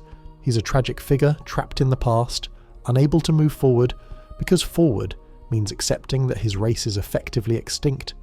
He is the curator of a museum that no one visits. The Forgotten Vale serves as the final test for the Dragonborn before the climax. It tests your endurance, your navigation skills, and your ability to tolerate being shot by arrows from invisible enemies on high ledges. But narratively, it strips away the last bit of romanticism about the ancient elves. We often idealise the past civilizations of Tamriel, the Aelids, the Dwemer, the Snow Elves, as these high magic utopias. The Vale shows the ugly truth. They were desperate, they were betrayed, and they fell harder than any human empire. As you ascend the final steps to the balcony of the inner sanctum, looking out over the breathtaking vista of the frozen waterfalls and the glowing forest, you realise the terrible irony. This is the most beautiful place in Skyrim, and it is inhabited solely by the blind. The only people who live here can never appreciate the view. It is beauty without an audience. It is a masterpiece painted in a locked room. But there is one person left who can see. One person who has been sitting on the throne of the Chantry, waiting for someone to arrive. Gelebor's brother. And if you thought Gelebor was sad, wait until you meet the guy who actually runs the place. He isn't just a survivor, he's the architect of his own misery, and he has a bone to pick with the sun itself.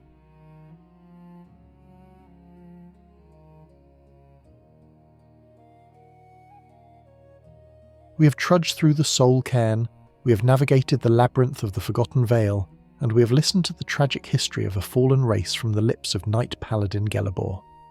Now, we ascend to the balcony of the inner sanctum to meet the man in charge. And this brings us to the 11th brutally honest truth about the Dawnguard expansion. The grand, apocalyptic prophecy that drives the entire plot, the tyranny of the sun, was never about vampire supremacy or global domination. It was a cosmic temper tantrum thrown by one guy who got sick and decided to sue God about it. When you finally confront Arch-Curate Vyrthur, the tension is palpable. He stands on the balcony overlooking the Vale, surrounded by the frozen statues of his corrupted kin. He looks regal in his ancient Snow Elf armour, a stark contrast to the feral Faermer we have been slaughtering. But as soon as he opens his mouth, the facade cracks. He isn't a wise elder guarding a sacred trust. He is a frantic, bitter, and deeply unstable individual.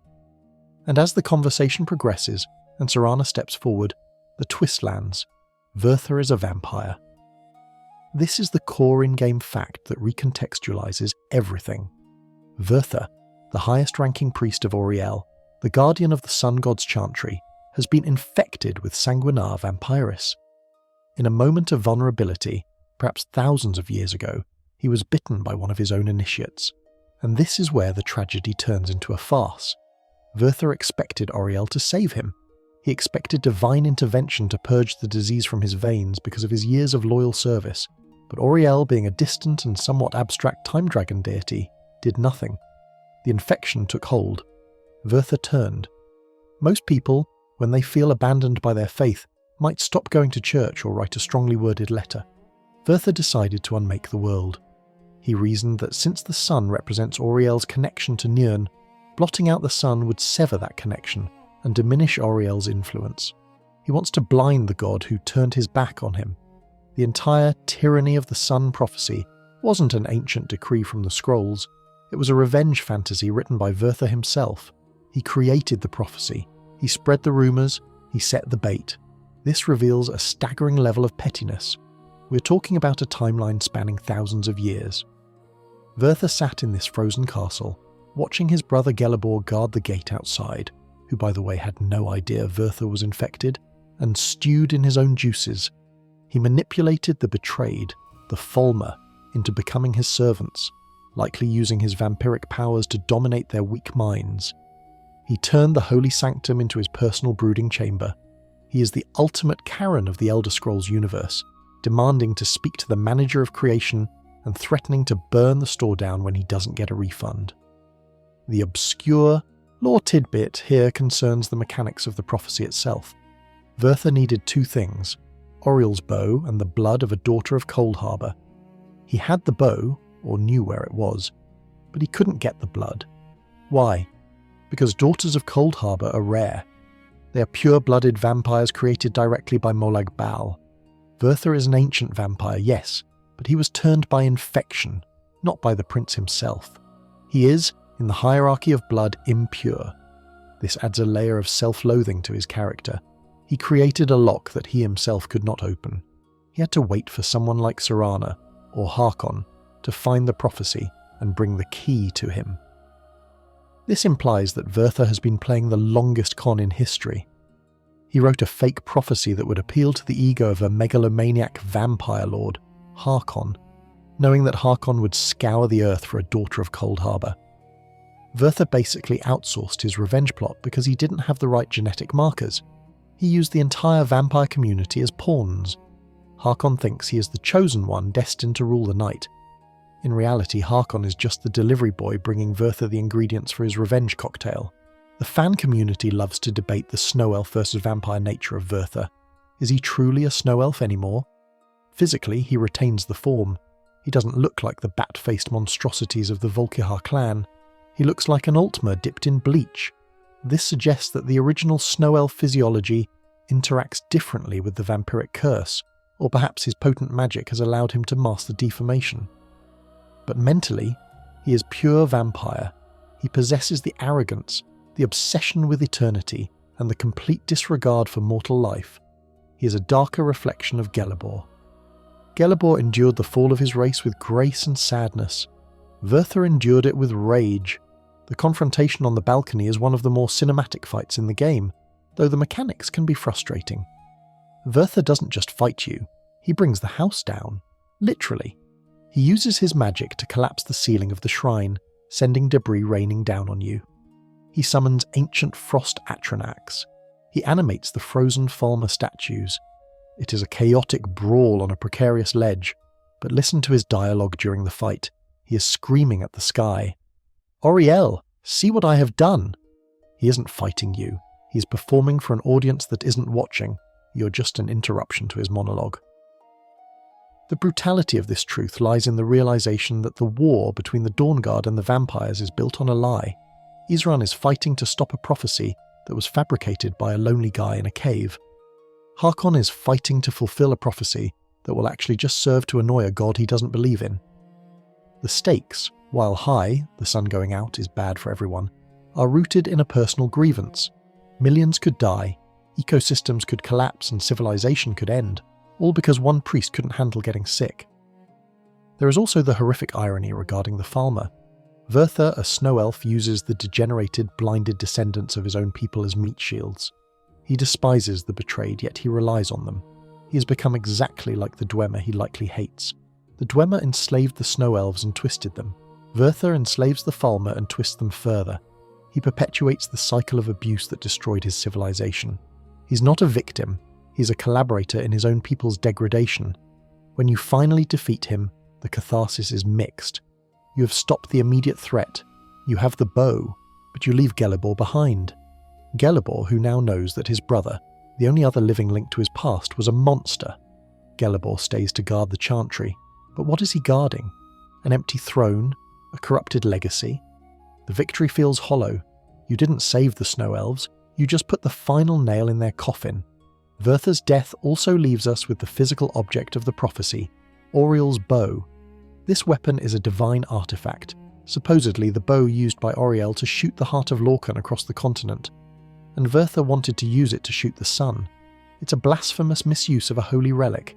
It's like using Excalibur to open a can of beans, but the can of beans is the apocalypse. The blood of a daughter of Coldharbour requirement is also a creepy detail that Vyrthur glosses over. He intends to kill Serana. He needs her blood to taint the bow.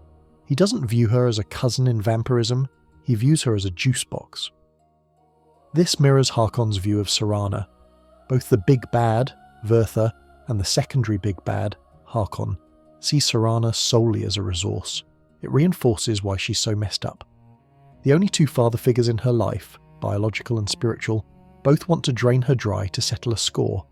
Ultimately, Vyrthur serves as the narrative pivot. He hands the baton of villainy back to Harkon. Once Vyrthur is dead and you have the bow, the story shifts. The mystery is solved. We know how the prophecy works. Now, it's just a matter of stopping the guy who is dumb enough to actually try and use it. Because while Vyrthur was crazy, he at least understood the theology.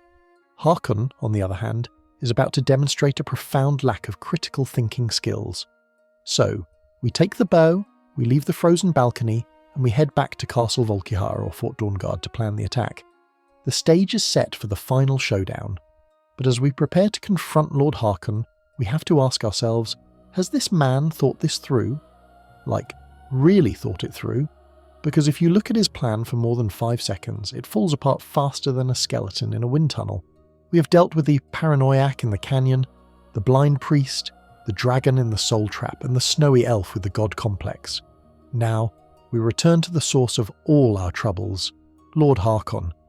And this brings us to the 12th brutally honest truth, which is that Harkon's master plan is quite possibly the stupidest idea in the history of villains. We analyse why blotting out the sun is actually a terrible long-term survival strategy for a predator species, and how Harkon is less of a mastermind and more of a moody teenager who wants to break the light bulb because it hurts his eyes. The core in-game fact driving the plot is the tyranny of the sun. Harkon, an ancient and powerful vampire lord, believes that the sun is the only thing holding his kind back from total domination. He wants to use Auriel's bow tainted with the blood of a daughter of Coldharbour to permanently darken the sky. In his mind, this leads to a golden age, or perhaps a dark age, where vampires rule openly, feasting whenever they please, no longer scurrying into caves at dawn. It sounds metal, it looks cool on the mural. But if you apply even a second-grade level of ecological understanding to this plan, it falls apart instantly. Let's break down the food chain. Vampires eat humans and elves, beast folk, etc. Humans eat plants and animals. Animals eat plants. Plants need sunlight to grow. If Harkon succeeds and blots out the sun, the plants die. Then the herbivores die. Then the livestock dies. Then the humans starve to death. And finally, the vampires, having eaten the last starving peasant, turn on each other and starve. It is a suicide pact with extra steps. Harkon is effectively trying to burn down the supermarket because he doesn't like the fluorescent lighting. Serana herself points this out. It is one of the few times in the game where an NPC uses common sense to dismantle the main villain's motivation. She asks, "What happens when the people run out of food? They die, and what do we eat then?" Harkon's response is usually a dismissal of her concerns as small thinking. He's so blinded by his obsession with the immediate inconvenience of the sun, the sunburn, the weakness, that he ignores the existential necessity of it. He is a predator who wants to destroy the very environment that sustains his prey. It's like a lion wanting to pave over the savannah. Furthermore, let's look at the political ramifications. Currently, vampires are a nuisance. They are monsters in the dark, scary stories told to children. The Jarls send a few guards or put out a bounty, but they don't mobilize the Legion. Why? Because the threat is contained. But if the sun suddenly goes out, panic, total, unified mobilization. The Empire, the Stormcloaks, the Thalmor. Everyone would drop their petty civil wars and unite against the vampire threat. Harkon thinks he can win a war against all of Tamriel. But can he? The vampires are powerful, sure, but they are few in number. There are millions of mortals. If every mortal in Skyrim picked up a pitchfork and marched on Castle Volkihar because they were freezing and starving, the vampires would be overwhelmed. By removing the sun, Harkon removes the mortals' comfort zone, forcing them into a corner where they have nothing to lose. A desperate human is a dangerous human. Harkon relies on the mortals being passive cattle. Blotting out the sun turns the cattle into a stampede. This leads to the obscure lore regarding the nature of the sun in the Elder Scrolls. The sun, Magnus, is not just a ball of gas. It is a hole in reality through which magic, magicka, flows into the world. It is the source of ethereal energy. By blotting it out, Harkon is messing with the fundamental metaphysical plumbing of the universe. We don't know exactly what blocking Magnus would do to magic itself. Would spells fail? Would enchantments falter? Harkon is a mage. He relies on magicka. He is potentially cutting the power cord to his own life support system. He assumes the darkening is just physical shade. But in a world where physics is defined by the dreams of dead gods, the consequences could be far weirder and far worse than just it gets cold. There is a fascinating community debate that flares up regarding this. Magic versus science. Some fans argue that in a fantasy world, maybe plants don't need sun, maybe Nirnroot grows by moonlight, maybe the darkness Harkon creates still allows for UV rays. But Skyrim generally follows basic Earth logic for environmental storytelling. Farms exist, crops grow, seasons change. The game depicts a world that relies on the sun. The tyranny of the sun prophecy feels like a poetic interpretation of a physical reality, and Harkon is taking it literally. Harkon's arrogance is his true fatal flaw. He is thousands of years old. He has survived empires rising and falling. This longevity has bred a sense of invulnerability. He believes he is above the laws of nature. He views mortals not as a necessary part of the ecosystem, but as infinite self-replicating juice boxes. He has lost touch with the reality of how the world works. He has spent too much time in his castle, surrounded by sycophants who tell him he is a genius. It is the ultimate echo chamber. No one in his court, except Valerica and Serana, ever said, "Hey boss, have you thought about the whole photosynthesis thing?" And look what happened to them, banished and imprisoned. The plan also ignores the Daedric princes. Molag Bal created vampires, sure, but Meridia hates the undead. Arkay hates the undead. If Harkon tries to plunge the world into eternal night, do we really think Meridia is just going to sit back and watch? She would likely empower a new champion, or 20, to cleanse the world. Harkon is picking a fight not just with mortals, but with Aedra and Daedra alike. He is painting a target on his back that can be seen from Oblivion. Even from a gameplay perspective, the tyranny of the sun is underwhelming. If you complete the DLC and use the bow to blot out the sun yourself, what happens? The sky goes dark red. People in town say, "What is happening?" Vampire attacks increase. But the game doesn't simulate the apocalypse. The crops don't wither in real time. It's a visual filter. This meta-narrative reality suggests that even if Harkon succeeded, it wouldn't be the glorious eternal night he imagined. It would just be a really annoying weather effect that lasts for a day. It highlights the gap between his grand illusion and the mechanical reality. Let's also consider his relationship with his family, which drives this logical fallacy. Harkon sacrificed 1,000 innocents to Molag Bal to get his powers. He gave up his humanity. He gave up his wife and daughter. He has invested everything into being the ultimate vampire. Admitting that his goal is flawed would mean admitting that his entire existence is a mistake. He is committed to the sunk cost fallacy. He has to believe the prophecy is the answer, because if it isn't, he's just a monster who destroyed his family for nothing. He clings to the prophecy because it gives his immortality a purpose. Without it, he's just an old man in a castle waiting to die. Compare Harkon to other villains. Alduin wants to eat the world because it is his nature. He is a force of destruction. Miraak wants to escape Apocrypha, and rule Solstheim because he craves freedom and power. Their goals make sense within their contexts. Harkon's goal is self-defeating. He is the villain equivalent of a guy soaring off the branch he is sitting on because he wants a better view. The irony is that the vampires are already winning. Think about it. They are immortal. They are strong. They have infiltrated society, Sibyl Stentor in solitude. They have castles and covens. If they just kept their heads down, influenced politics from the shadows and fed discreetly, they could rule Skyrim in all but name. Harkon's desire for an overt dramatic victory, "The sun is gone, look at me," is purely ego. He wants the glory of conquest, not the stability of rule. He wants to be feared more than he wants to be successful. It is brutally honest to say that Harkon is not a genius strategist. He is a bored aristocrat. He is a trust fund kid who inherited his power from a Daedric prince and has never had to work for anything. He lacks the cunning of Maven Blackbriar or the raw instinct of a bandit chief. He relies entirely on his lord status to command respect, and this lack of foresight trickles down to his minions. The vampires in Castle Volkihar are decadent and lazy. They feast, they gossip, they keep cattle in the basement. They aren't training for a war. They are enjoying a never-ending party. If the sun went out and the mortals marched, those vampires would be slaughtered. They have no discipline. They are soft. Harkon is leading a court of socialites into a world war. So, when you finally stand before him in the cathedral holding the bow, listening to him monologue about the tyranny of the sun, it's hard to feel intimidated. You mostly feel pity. You're looking at a creature so consumed by his own hype that he can't see the cliff he's walking off. He calls you a mortal insect, but you are the one who understands how food works.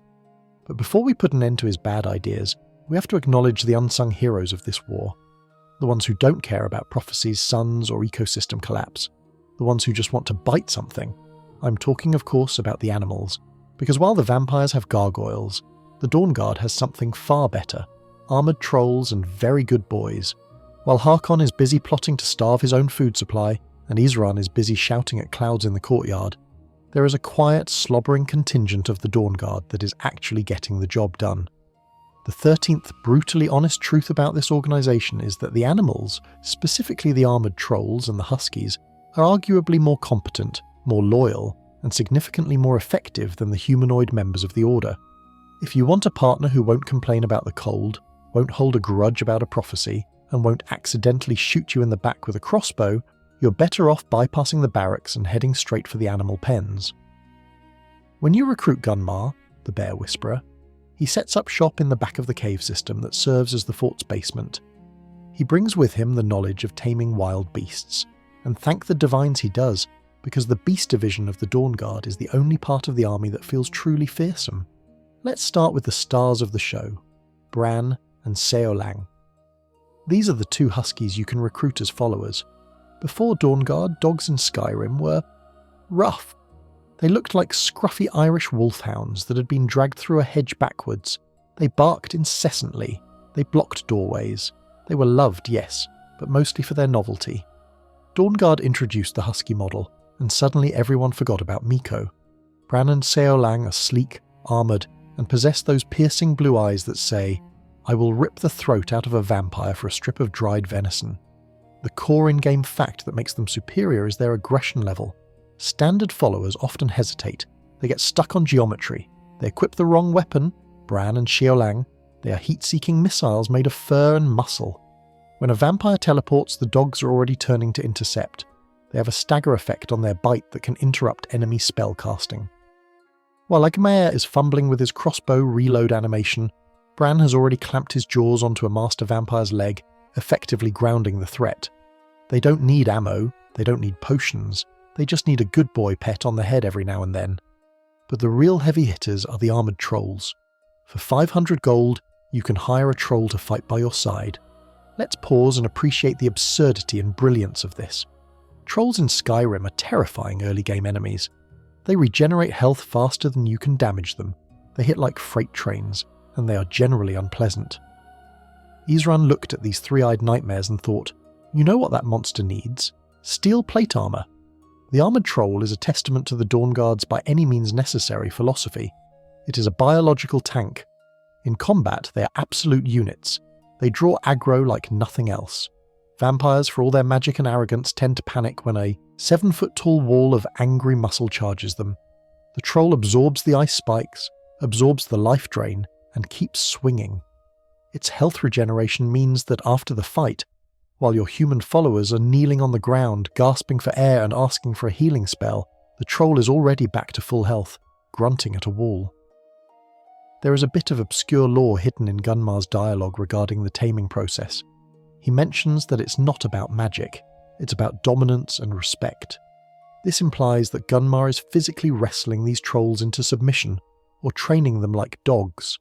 It suggests a level of animal husbandry that borders on the supernatural. In the wider lore of Tamriel, battle trolls have been used before, notably by the Cyrodiilic Empire and occasionally by warlords, but the Dawnguard's specific modification of custom-fitted armour is unique. It shows that Isran is willing to industrialise nature. He doesn't just want soldiers, he wants living weapons. However, the brutally honest aspect comes when you compare the animals to the human recruits. Let's look at the stats. A generic Dawnguard scout has a level cap. They wear standard armour, they use standard weapons, they die easily to a dragon's breath attack. The armoured troll has a massive health pool and that glorious regeneration. If you are storming a vampire lair, the troll is objectively the better strategic choice. The troll doesn't have pathfinding issues where it tries to have a conversation with you in the middle of a trap. The troll just smashes. The community debate regarding the animals is surprisingly emotional. It usually centres on the permadeath factor. In Skyrim, many humanoid followers are protected, meaning they only die if you, the player, accidentally hit them when they're down. The animals, however, are often not afforded the same grace in all versions of the game, without mods. When Bran or Scaelang dies, it is a tragedy. Players will reload a save file from 3 hours ago just to save their dog. When a generic Dawnguard member dies, oh well, free crossbow. This emotional disparity highlights a truth about the faction. The animals have more personality than the generic NPCs. The Huskies bark, play, and look at you with loyalty. The trolls grunt and breathe heavily, adding a visceral, intimidating soundtrack to your journey. The generic Dawnguard NPCs just repeat the same 3 lines. Heard they're reforming the Dawnguard, or vampires, menace. The animals feel like distinct characters because they are purely reactive to the world, whereas the NPCs feel like scripted robots. There is also the matter of the armoured husky aesthetic. The dogs wear leather armour with the Dawnguard insignia. It is adorable, yes, but also practical. It implies that Serene or Gunmar sat down and took measurements. They crafted little dog vests. It humanises the Dawnguard. It shows that despite Isran's hardness, someone in that fort cares enough to protect the dogs. You don't see Harkon putting armour on his death hounds. The death hounds are disposable undead tools. The Huskies are valued members of the team. This subtle visual storytelling proves the Dawnguard, for all its flaws, still values life. But let's be real about the stealth factor. The animals are the enemies of stealth. If you are playing a sneak archer, and let's be honest, you probably are, the armoured troll is a liability. It is loud, it stomps, it breathes like a steam engine, it ruins the element of surprise. But the Dawnguard isn't a stealth faction. They are a kick down the door and shoot everyone faction. The animals fit their doctrine perfectly. They are instruments of chaos. The armoured trolls also serve as a great equaliser against the gargoyles used by vampires. Gargoyles are stone-skinned constructs that ambush you. A human struggles to penetrate their defence. A troll, however, engages in a kaiju-style brawl. Watching an armoured troll wrestle a gargoyle is one of the premier spectator sports of the DLC. It's a clash of titans that allows you to sit back and pepper the enemy with bolts. Critically, the animals never betray you. In a DLC filled with betrayal, the Vigilants betraying their duty through incompetence, the Snow Elves betraying their nature, Harkon betraying his family, the animals are the constant. Bran will never secretly plot to blot out the sun. The armoured troll will never sell you out to the Thalmor. They are pure. In a world of complex moral greys, the animals are the only black and white, or brown and grey certainty. And let's mention the maintenance aspect. The humans need beds. They need food, narratively. They need pay. The trolls?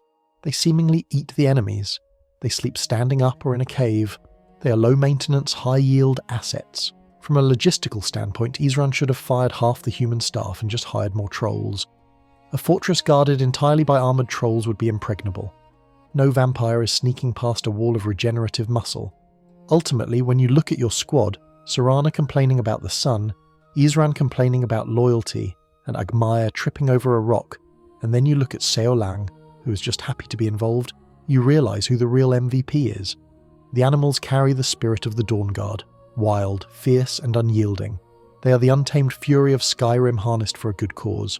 So, as we prepare for the final assault on Castle Volkihar, make sure you bring a troll, make sure you bring a dog, leave the generic scouts at home to sweep the floors. You need the beasts, because when you walk into the lion's den, or rather, the bat's cave, you want a creature that bites harder than the vampires do. But eventually the fighting stops, the war ends, Harkon falls, and this leads us to the grim reality of what happens after the credits roll, because once the big bad is dead, the Dawnguard faces a new enemy, irrelevance. The deed is done. Lord Harkon has been reduced to a pile of red ash on the cathedral floor. The sun is safe, the prophecy is broken, and Serana has successfully navigated the most violent family therapy session in history. You stand there, holding Oriel's bow, feeling like the ultimate hero.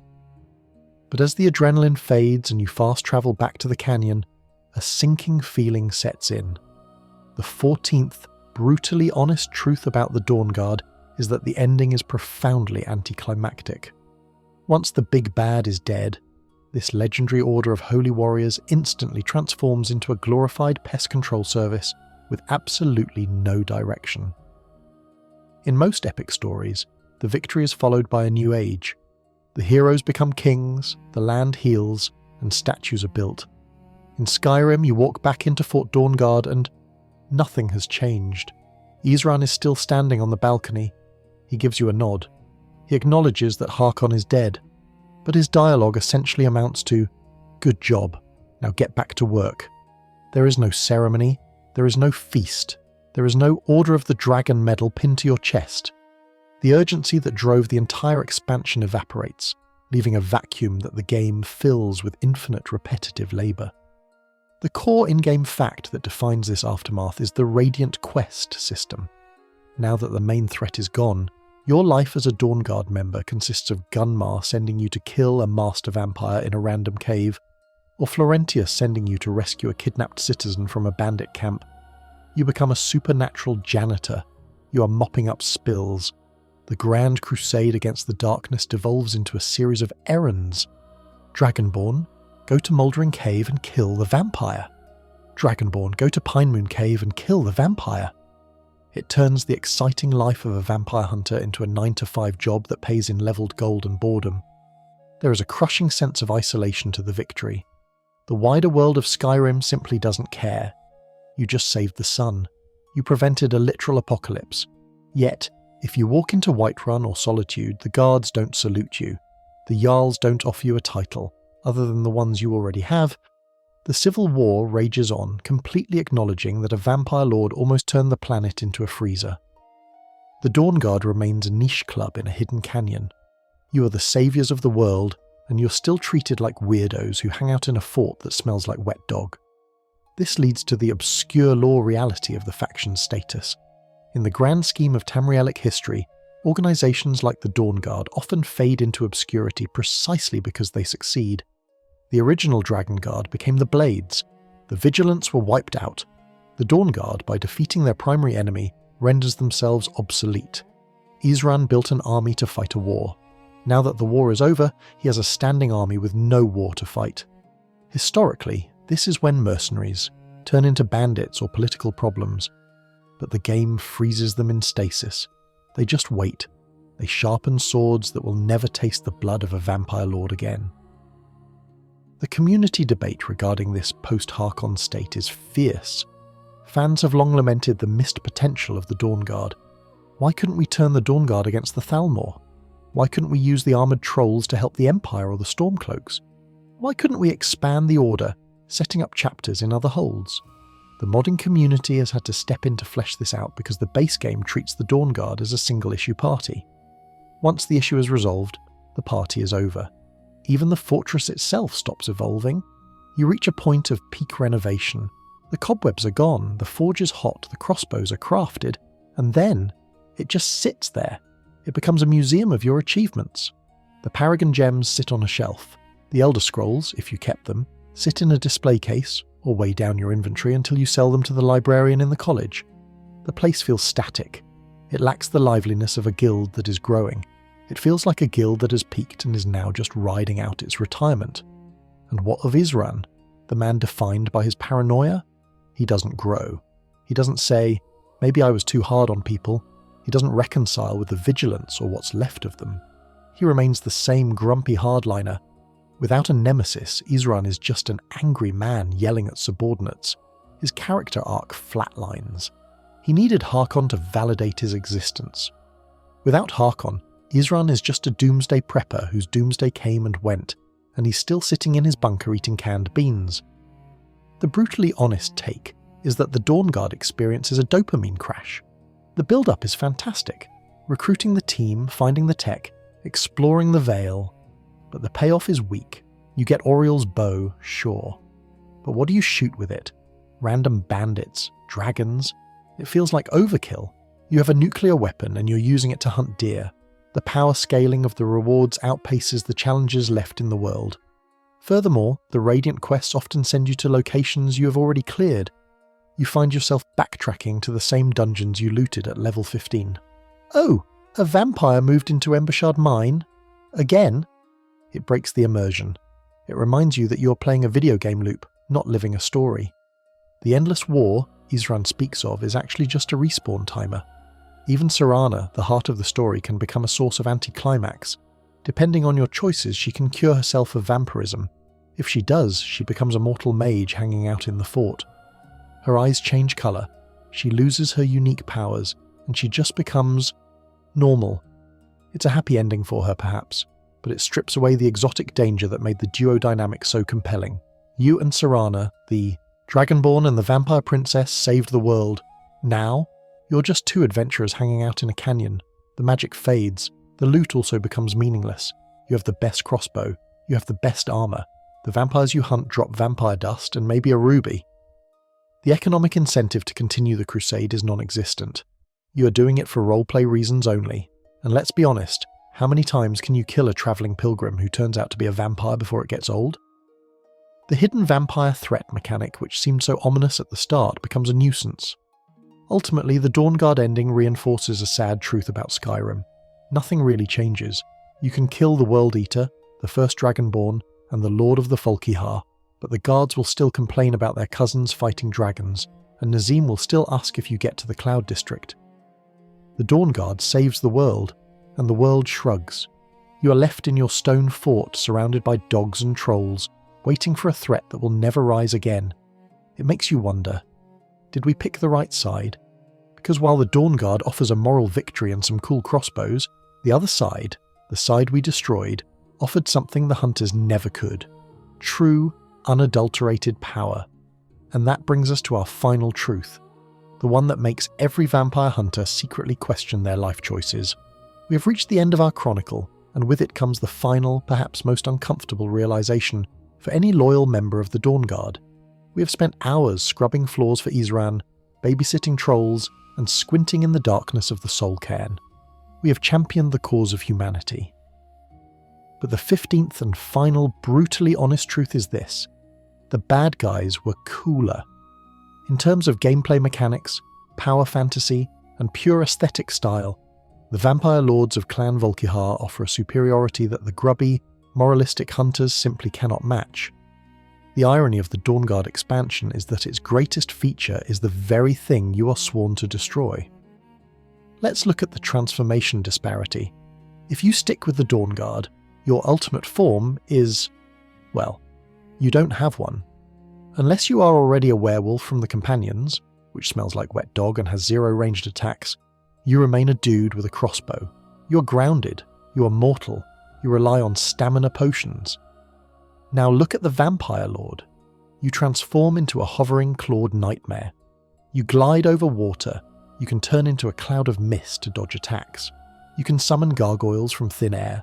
The power gap is laughable. The Dawnguard gives you a slightly better stick to poke things with. The Volkihar bloodline turns you into a demigod of the night. The core in-game fact that cements this superiority is the ability Vampiric Grip.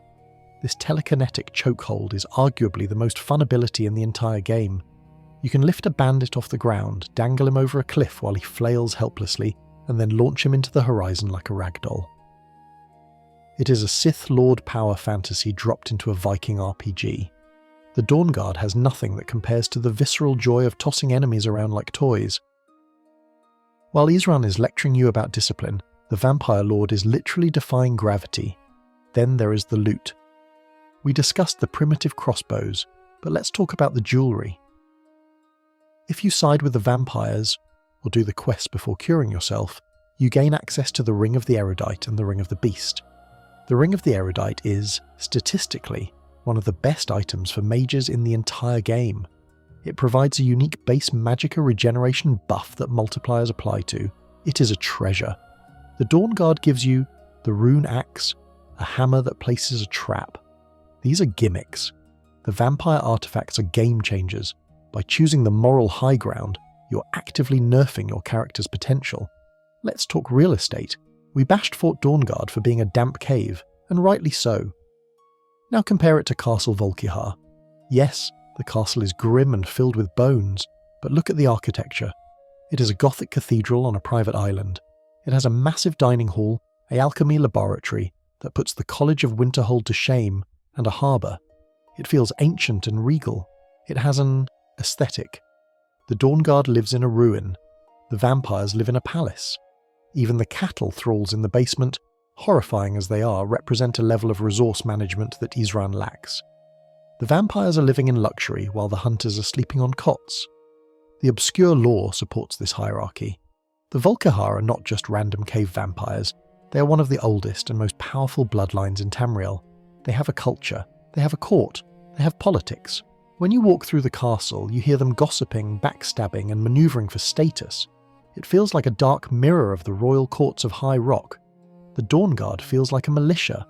Joining the vampires allows you to roleplay as an immortal aristocrat, a predator of high society. Joining the Dawnguard forces you to roleplay as a pest exterminator.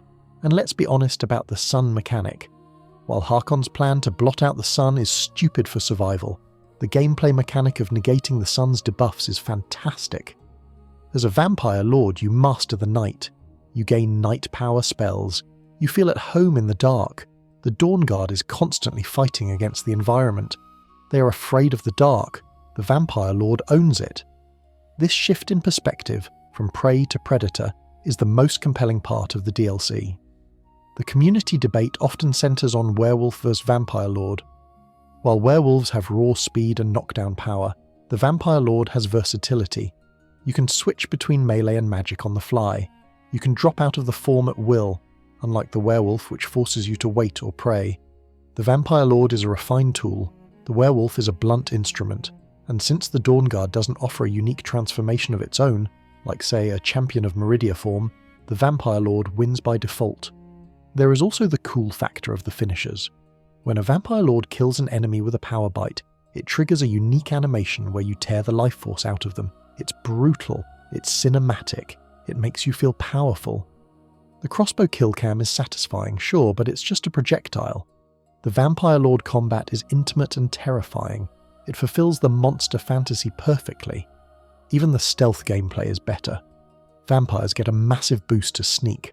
They get the Embrace of Shadows power to become invisible. If you want to be the ultimate assassin, you go vampire.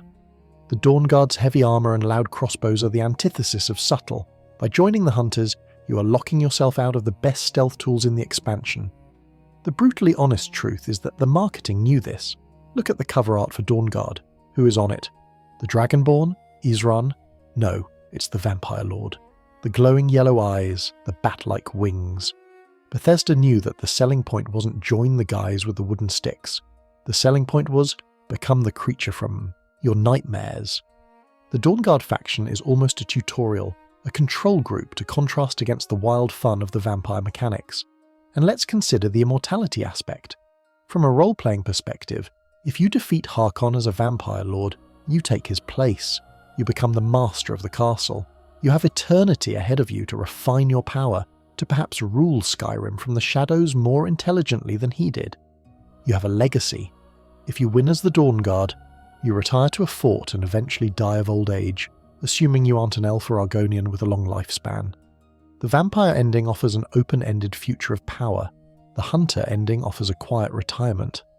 It brings us to a strange realization.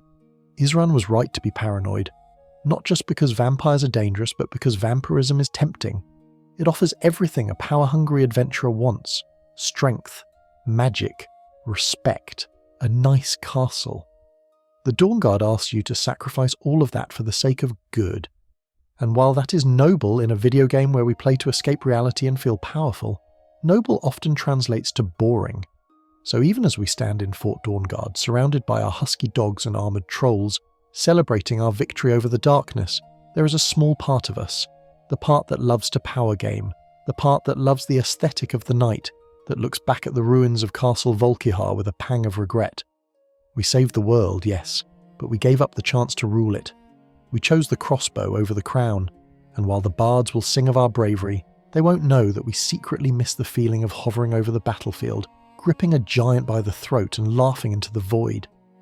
The Dawnguard is the right choice for Skyrim, but the Volkihar is the right choice for the ego, and that, Loremasters, is the final bloody truth of the matter. We hunt the monsters not because we hate them, but perhaps because we're afraid of how much we would enjoy becoming them, and so the crossbows are racked, the gargoyles have returned to stone, and the echoes of battle fade from the canyon walls. The sun has set on our chronicle, not because of a prophecy, but because the day is simply done. We have walked the frozen paths of the forgotten Vale, braved the purple mists of the Soul Cairn, and stood amidst the crumbling grandeur of Fort Dawnguard. We have seen the best of intentions rot into paranoia, and the worst of monsters seek redemption. But now, those stories are just whispers in the wind, drifting over the mountains of the Rift. Take a deep breath now. Let the tension of the hunt dissolve. You aren't in the damp caves or the cold stone halls anymore. You are safe, warm, and far away from the biting chill of Skyrim. The vampires are back in their coffins, the trolls are asleep in their caves, and Isran has finally stopped shouting. The world is quiet. The only thing that remains is the soft hum of the night and the steady rhythm of your own breathing. Imagine the snow falling gently outside, blanketing the world in a hush. The fires in the hearth have burned down to glowing embers, casting a warm orange light that flickers and fades. The heavy armour has been taken off, the weight lifted from your shoulders. There are no more quests to complete, no more maps to decipher, no more choices to make. Everything is resolved. Everything is at peace. Let your eyes grow heavy. Let the darkness be a comfort, not a threat. It is just a blanket to wrap around you, a soft closing of the curtain. The story waits for you, frozen in time like the statues of the Vale, ready whenever you wish to return. But for now, the adventure is over. The book is closed. The candle is snuffed out. Drift away from the noise, away from the lore, and into the silence. Sweet dreams.